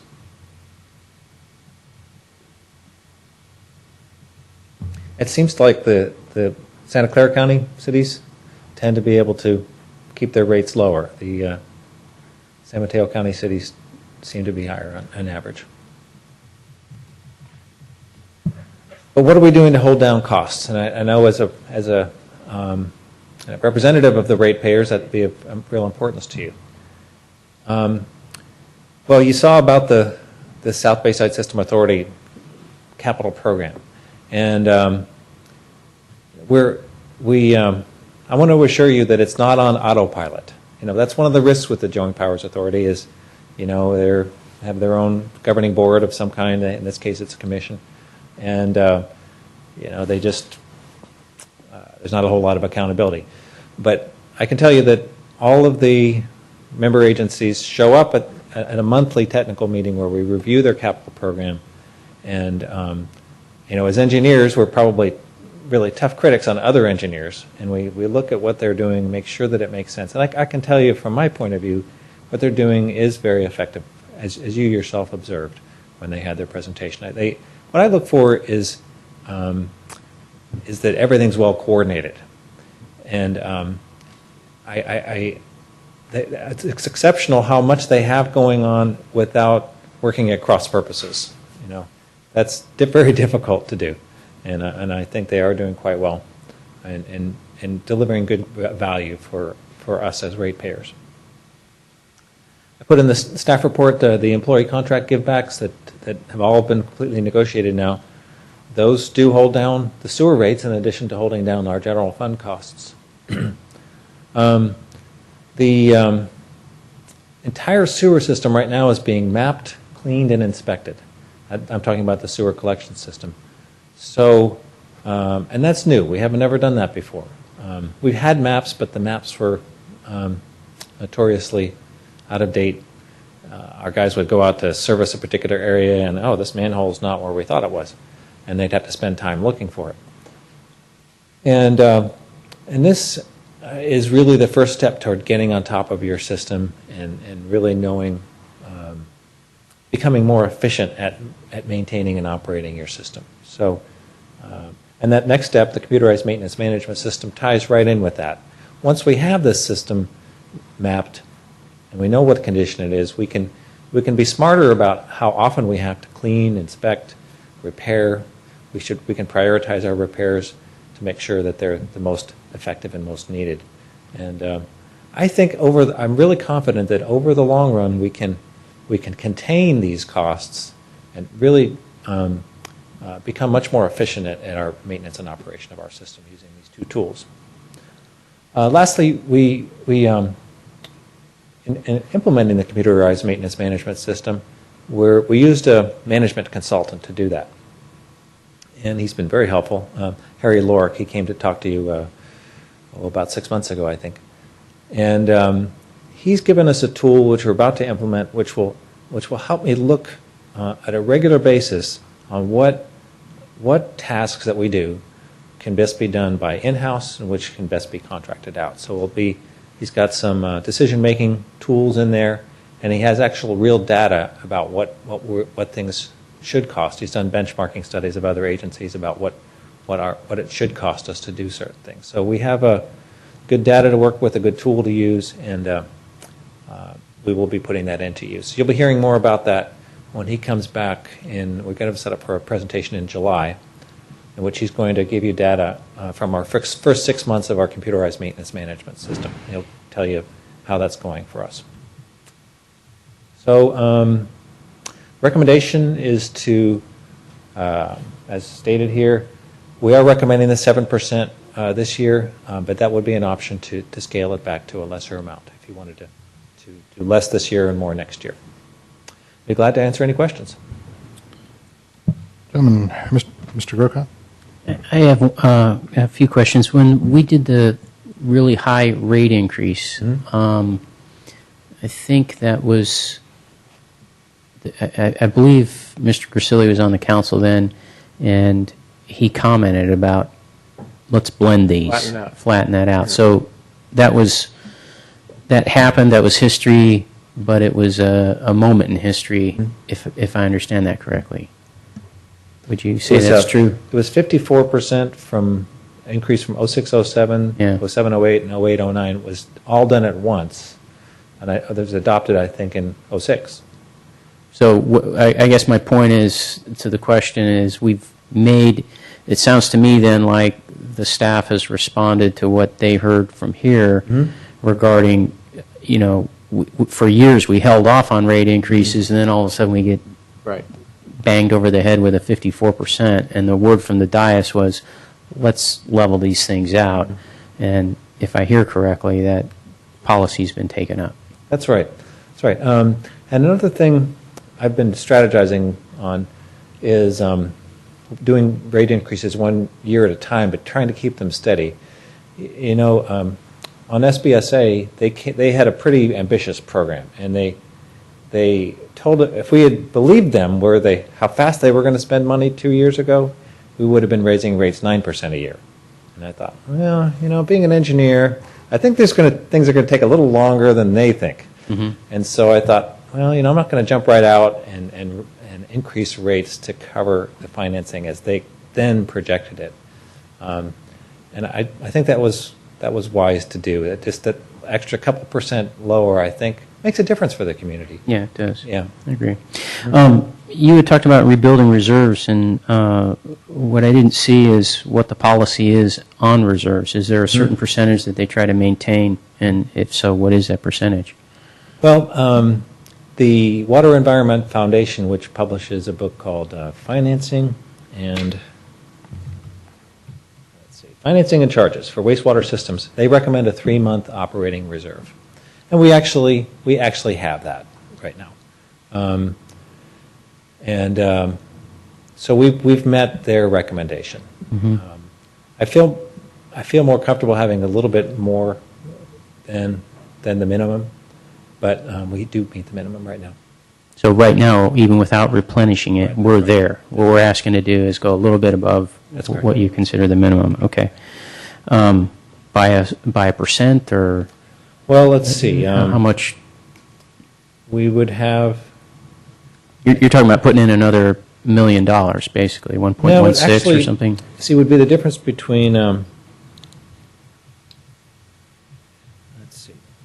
see, the rate, a 7% rate increase would generate $596,000, and what we need is $304,000 to cover the financing. So it's an extra $400,000, basically. And I think that's about another month worth of operating reserve. Okay, fair enough. Versus 3. So, okay. And then under holding down cost, you had mentioned some things, and it made me think of our vac truck that we have. Are we using that? Can you tell me a little bit about how that's working out? Because we haven't always had that, so it's a new piece of equipment. how's that working in terms of holding down cost and operationally? And a tag-on question is, do we ever contract that out to other cities who don't have back trucks or sewer agencies? Well, answer the second question first. We don't. I think everybody pretty much has one now. I think it's almost universal. But I haven't specifically asked that question. We actually contract with Belmont for their TV and camera, their closed-circuit TV crew, because we don't have one of those. So we do that. But it's working out great. That is the best tool. We have that thing working every day. Yeah, I see it out there a lot. Yeah. And it doesn't just clean the sewers. We also use it to clean the storm drains. We use it to clean the storm drain inlets. We use it to actually excavate. Like if we have a repair, we use the vacuum attachment to just, it's a nice clean excavation tool. So it's not much safer than getting somebody out there with a shovel. So it's a great tool. We authorized us to buy a second one, and I will keep them both busy. Okay. And our guys are good at it. We found that we went to a seminar and found that we could do a little bit better, get a stronger nozzle. And that has made a huge difference. This guy came out with a clear sewer pipe and then out in the parking lot, and then he put our nozzle down it, and all the sludge was kind of still sticking to the pipe, and then he brought a new nozzle out, and it was all gone. Yeah, I was just thinking the Herbie vacuum salesman. Vacuum cleaner. Yeah, just like that. Yeah. Well, wait, there's more. Not for me. I'm done with my questions. Thank you very much. Mr. Royce, if you want to follow that. One question. By the way, great report. I'm comfortable with the recommendations. When I look at the residential, it's per dwelling unit. I know that then a 20, 30 unit apartment house would pay the same property tax as a single home. I have limited experience, but I know like Palo Alto, charges the unit itself, and then each of the apartments themselves pay based on 100 cubic feet of water. So, of course, they have a billing where all the billing goes in one billing for PG&E, water, sewage, and everything. But most apartments pay $20 to $30 per month sewage, where here our apartments aren't. So, is there any future, just for future consideration? I noticed with the commercial, you have the 601 rate, and then or $6 per CCF, whichever is larger. Right. There may be at some point of 7 units or 10, or just a simple calculation, so many units up pay based on usage, water into the sewer versus they're getting a bargain right now. Right. And there are quite a few apartments in San Carlos. So again, look at what other cities are doing. I'm not looking for more money. I'm looking at a more allocation that's more fair to the residents of San Carlos. That's right. That's a very good question. And in adopting this, we're asking you to really make a finding that this is an equitable distribution of costs. I think this is. There's always a better way next year, though. Right. We do want to look at that. We don't have an HFH like the SBWMA does to look at the rates each year. It's just me. Yeah. And, sometime I get down on, okay, what do we need to do this year? Sure. Usually at the 11th hour. But we do need to do that. It's time to look at so that you can, in good, I can really solidly recommend to you that this has been looked at recently. I'm not saying this very clearly, but in about a year from now, I want to go through a financial analysis of the wastewater system, what it takes to operate the wastewater system, get all those inputs, and then also look at the most equitable way to spread the costs out to the users. Sure. And I'm comfortable with what we've got right now, but I want to look at it and make sure that if So am I. I'm comfortable. things are changed, Looking ahead. if anything's changed since the last time it was looked at. Great. Thank you. Mr. Grisilli. The only question I had is when Dan Child was here, he showed the 2013 and 2014 that we're going to have more bonding. that we're going to have. So would you anticipate, I hate to say this, but would you anticipate then our rates possibly could go up because of the extra bonding in those years? Yes, I do. And that's another reason to do this financial analysis next year, because we'll be looking at that big, heavy part of the curve. And maybe there's a way, again, as Mr. Grocott mentioned, to flat, because I remember saying that from the dais, to flatten out that cost possibly, and so we wouldn't have a 30% increase. We could flatten it out maybe in over 4 or 5 years. Yeah, and that's another reason to have a little bit more in reserve. Understand. It might help us flatten that out. Thank you. That's all I have, Mr. Mayor. Terrific. Any public comment at this point? Seeing none, Chair will entertain a motion. Where's mine? No resolution on this one. I don't have one. I guess there should be. Wait a second. I don't find a resolution. Mr. Weil, was there a resolution? No. Just a motion? I would move to authorize the city clerk to approve a notice of hearing pursuant to Proposition 218 to be held on May 23rd, 2011, to consider an increase of 7% for residential and commercial wastewater rates to cover the cost of capital improvements for SVSA, wastewater treatment plant, and to increase the operating reserves of the wastewater fund. Second. And any further discussion? Seeing no objection, we'll take that as the order. Moving to item 9B, consideration of adopting the City of San Carlos Strategic Plan. Ms. Rebecca. Good evening.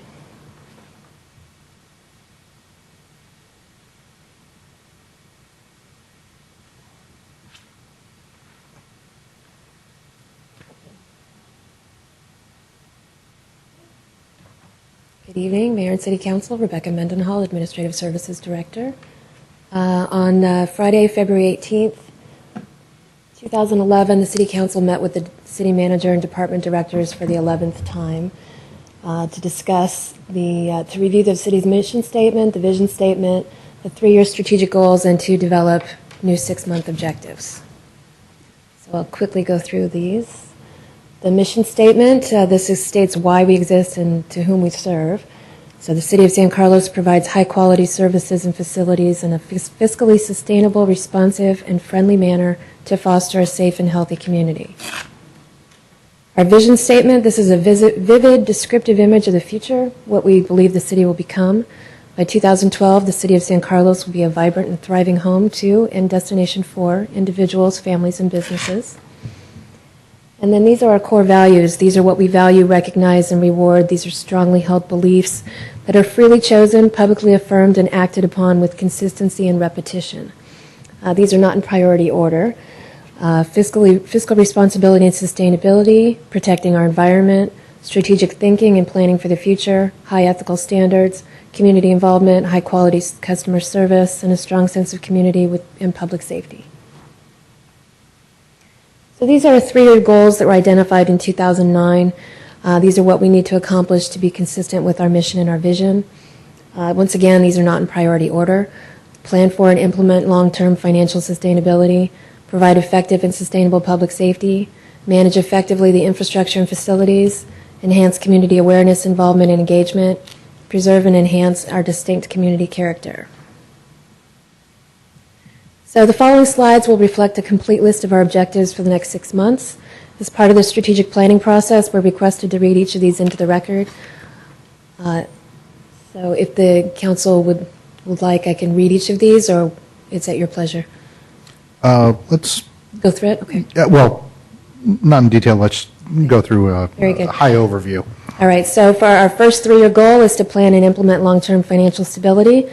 The first 2 objectives, the first one was due by March 15th to present to City Council for action a process to protect our RDA funding. That has been done.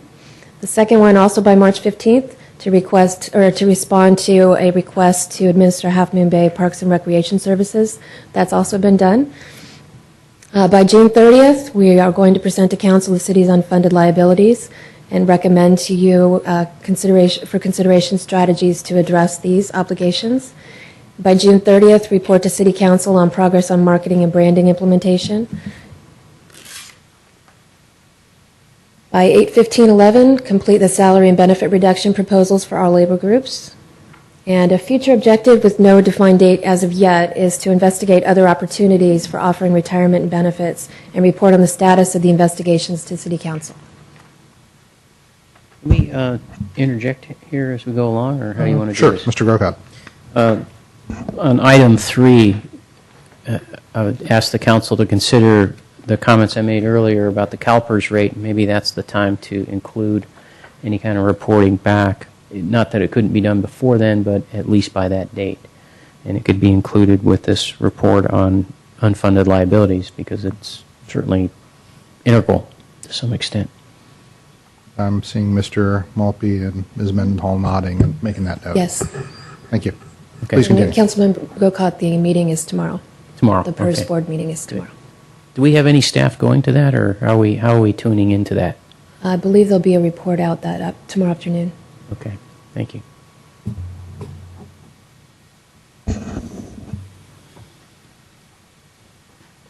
Okay, provide an effective and sustainable public safety.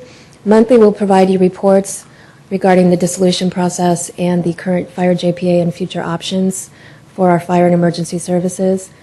By March 1st and quarterly thereafter, the police chief will present a report to City Council on police services. By May 1st, 2011, we'll have presentations to the City Council for prospective providers of fire and emergency services, including a city option or options. By May 15th, we'll provide direction to staff on the preferred model for fire and emergency services. Through the chair. Mr. Grocott. Again, before we get off of are you getting ready to go to the next topic?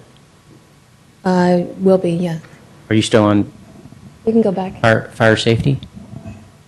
Yes, this is Or all, public this is safety? all public safety, yes. Okay, I don't want to interrupt your, once you're done with public safety, I have a comment. Okay. Okay, sorry. By July 1st, 2011, we'll manage and ensure implementation of a tabletop disaster preparedness exercise.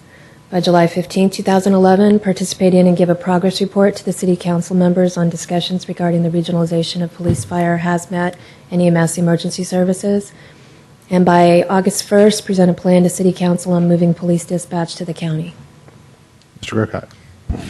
So I think what I was saying earlier under council reports would apply here, to have something that would, of the language, to have staff develop a contingency plan for fire service for when and if personnel resign or retire before the October dissolution date, and that would apply to command structure and to firefighting and paramedic personnel.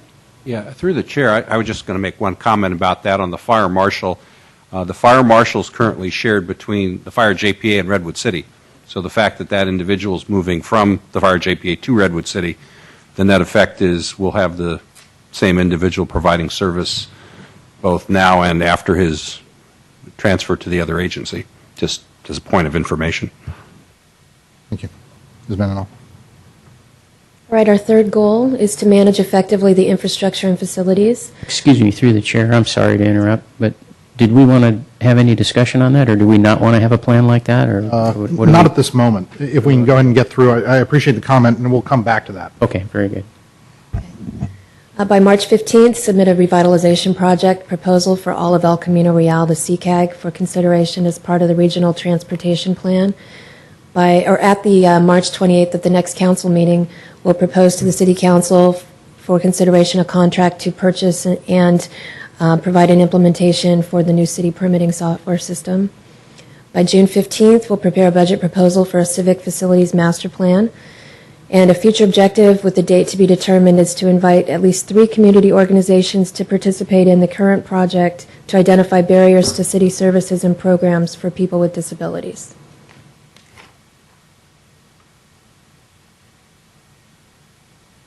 By June 30th, we'll explore the feasibility of shared services and facilities with other jurisdictions. By July 31st, we'll secure capital improvement project software to manage both the funding and the project delivery. By August 15th, we'll present to City Council a feasibility report regarding the formation of a stormwater utility. By August 15th, provide report regarding to the Transportation and Circulation Commission regarding cost-effective measures to improve traffic safety and flow in the vicinity of Arundel School. Our fourth goal is to enhance community awareness, involvement, and engagement. By May 15th, we'll present to City Council a policy on electronic communications and devices. By May 31st, we'll identify and report to the City Council at least 2 strategies to implement the partnership policy and engaging community groups. By August 15th, we'll develop a protocol and a system to inform the public regarding urgent events and crises. By August 15th, we'll develop a protocol for informing the public about changes or potential changes, for example, the Prop 218 hearings notifications that were approved earlier tonight. And also by August 15th, we'll investigate the website redesign and enhancements. This will be done in conjunction with the city's marketing, branding, and business attraction and retention project. And our final goal is to preserve and enhance our distinct community character. By June 15th, we'll present a budget proposal for consideration to update the downtown parking master plan. By April 30th, we'll present to City Council a declaration for San Carlos to accept the Charter for Compassion. By April 30th, we'll present to Council for consideration the production of a city coin for official recognition. By May 15th, we'll hold a community meeting on the Wheeler Plaza project. At the May 23rd Council meeting, we will present the pros and cons of a plastic bag ban program ordinance and obtain direction from the Council. By July 31st, we'll release a draft of the zoning ordinance update for public review. At the May 23rd Council meeting, we'll also discuss the pros and cons of a downtown litter ordinance. By August 15th, we'll present to City Council for action a public arts master plan. And a future objective with a date not yet determined is to present to City Council a comprehensive strategy to preserve and enhance the historic downtown district. So that's the list of our 35 new objectives for the next 6 months. And I'm happy to answer any questions or document any changes you might have. Mr. Grocott. Thank you. I had a question under enhance community awareness, I suppose, or it could be under preserve and enhance our community character. This is a question for staff. We didn't discuss this at the retreat, but at one point, Mr. Maltby might remember this, we were focusing at one point, I think it was when actually Inga Teakle Doherty was on the council, and there was a lot of talk about, at the time, about customer service and our response to inquiries by residents and so forth, and were we doing that on a timely basis and so forth. And what I'm wondering is whatever ended up with that emphasis that we were having at one time, did we ever really do a project on it? Are we doing anything currently? What's our policy? And might it be something that maybe we've got a lot here, but maybe something we want to put down. If that did fall through the cracks, maybe we want to put it down as an item for future consideration. Put it as a placeholder for the... Yeah, exactly. If I'm not mistaken, at the time we did that, we developed a customer service policy for the City Council that was adopted several years ago. In addition, one project that came out of that movement was the customer response management system, the CRM system that the city now has and has implemented over the last few years to help us track the complaints and inquiries that we get about city programs. So those are the two primary initiatives that grew out of that particular component of that enhancing the City of Good Living initiative. Who reviews that data then?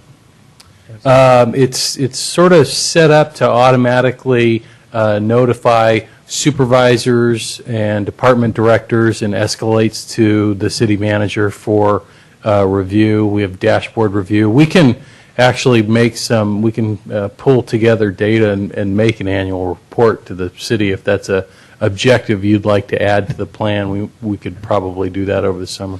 Mr. Royce. Yeah, also, we may want to consider, last year during my term as mayor, the city manager and I had a process in place since the mayor usually gets the email. Sometimes we all get the emails, but I look at the mayor being responsible to get back to people. And I would respond, or the city manager would respond. But in fact, I would send them notices, and I would always put the topic as a citizen concern. And we would track those. And so between the city manager and myself, city manager and staff, myself, I would include council if we needed to, but we would try to respond to their question, their concern, their recommendation, whatever it was. We had a kind of a communication, because I kind of assumed it was the mayor, city manager's role to do that. So it could be a more formal system tracking where everybody gets involved. It may become more of a style of how the mayor performs during their term, if they feel their responsibility is engagement. We all engage, but anyway, I just throw out there are kind of different ways on how you engage, and to me, more importantly, how we respond to citizens that ask questions. Through the chair. The thing that's going through my mind then is that obviously the way Mr. Royce took it up was kind of a style as a mayor, which is fine. We do have a new city manager. I would like to suggest that perhaps the city manager would like to review those policies, and then as city manager make a recommendation to council on how he would like to steer that policy, because it's certainly a reflection definitely on the staff and on the city manager, and then I think in some way as well, Mr. Royce was aware that it's a reflection on the council, and so as mayor he took that up. But I do think looking at that, maybe we do want to formalize the policy, but maybe we get that recommendation through the city manager. Mr. Grisilli? I don't have any questions. So just because we do add things to this in a consensus forum, it appears that there's a consensus to add one additional objective, which is the customer service policy review directed to the city manager, and look for consensus to say a report by 8:15. Yeah, put it out there, yeah. Okay, thank you. We need a motion, Mr. Rubens, to accept this report. So, simple motion.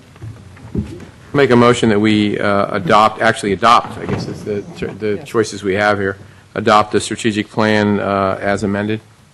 I'll second that. A discussion on what have we amended, because again, I wanted to get back to the fire contingency thing. I don't think we fleshed that out necessarily. We didn't, so help restate, what was the point you wanted to add to the report? What I'm looking for is, Mr. Mora has identified the particular that I brought up, but I was bringing up the particular more as an example that we're losing a part of our command staff now. It just so happens that we're going to recoup that because it happens to be Redwood City. But let's say that wasn't the case. So what do we do if we have enough battalion chiefs retire, for instance, before October? What's our contingency plan for providing battalion chiefs to our fire service? Or if we have enough paramedics, firefighters decide that they want to go work someplace else, and we end up in a situation where we don't have enough to fill the time slots. Sorry, I hear your concern. Let me offer this, because there has been some significant discussion about that point, and let me ask that you and Mr. Mora chat offline very specifically about that. Mm-hmm. I know that I'll be dancing between the Brown Act if I start to talk about it. So because your concern is legitimate, is being addressed, and let me ask that if we could take that offline. We do have contingencies for that. Okay. We have a motion and a second for the amended issue. If there's no objection, we'll take that without objection. Mr. Maltby. Very good. I called the meeting back to order and realized I didn't give you a chance to say anything or let council get a chance to say anything. So let me just introduce you as our new city manager. Congratulations. Thank you. We're excited to have you here. Wave at the massive crowd. Sorry for that. But I did want to give you the last word. I sure appreciate that. I'd like to thank you for the opportunity, the trust you placed in me. I think we've got a wonderful organization with a lot of potential. I think we've spent an awful lot of time over the last decade focusing on all the services that we've got to cut. I think from the standpoint that we've been able to find a lot of efficiencies and streamline the operation, that's been a good thing. I do think it's weighed heavily on the community and how the community's begun to see itself, as well as the city staff. We've got service organizations and business leaders and community leaders and volunteers throughout this city that make this just a wonderful and very special place to work and live. That is an asset that is worth its weight in gold, I think. Our staff is talented, dedicated to this city, even despite the fact that we've had these fiscal constraints. We haven't seen wholesale turnover. I think that speaks quite well of the staff and how they feel about this community. We certainly have our challenges ahead, but I think we see a little bit of light at the end of the tunnel. I see the council and the staff starting to lift up their head a little bit and look out towards the horizon and imagining a little bit what our mission statement and our vision statement could really mean to the community and how we might conduct our business moving forward without the constant threat of having to deal with budget reductions. That's not to say that we don't stop looking for ways to streamline government. I'd certainly like to thank the community and the staff and yourselves for all the support you've given me through the application and candidacy process. Meant a great deal, and I'm really looking forward to rolling up my sleeves now and going to work with all you. I think if we've got anything going for us, it's that we make a very good team. We don't always agree on issues, but I think we conduct ourselves professionally. We talk them through. I hope that continues. And I think by doing those things, we end up with really solid solutions to some pretty tough problems. So again, thank you very much. Any final words? Mr. Maltby, one of the things that did stand out in your interview is that struck me was the use of the word passion. You're passionate for this town. You're passionate for the leadership you provide, and we're looking forward to unleashing that and getting it going. Before we adjourn, Mr. Royce is going to join me on the mayor's wrap-up. I'm kind of going down the road, so I'm also going to be looking at Mr. Grocott saying May 28th. We'll look forward to March 28th. Sorry, we're in a different month. But if you want to do May 28th, we could do that too. But we'll be doing the mayor's wrap-up. Finally, on Friday, I think everybody has seen that there was a tremendous tragedy in Japan. It was the fourth worst earthquake ever recorded, and the folks there are suffering tremendously. We've seen tragedies occur everywhere from San Bruno to Haiti to Colombia, etc., and our thoughts and prayers are with those in the nation of Japan. We know they're a proud nation, and that they will come back, but between here and there, our thoughts and prayers are with them. With that, we will adjourn.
don't I have a say? We think that it's for the best. Best for who? Well, It's best for all of us. Tell me how you getting separated is best for me. We'll all be happier. in the long run. If you can talk to your kids about this, you can talk to them about drugs. Visit our website at drugfree.org. A message from the Partnership for a Drug-Free America.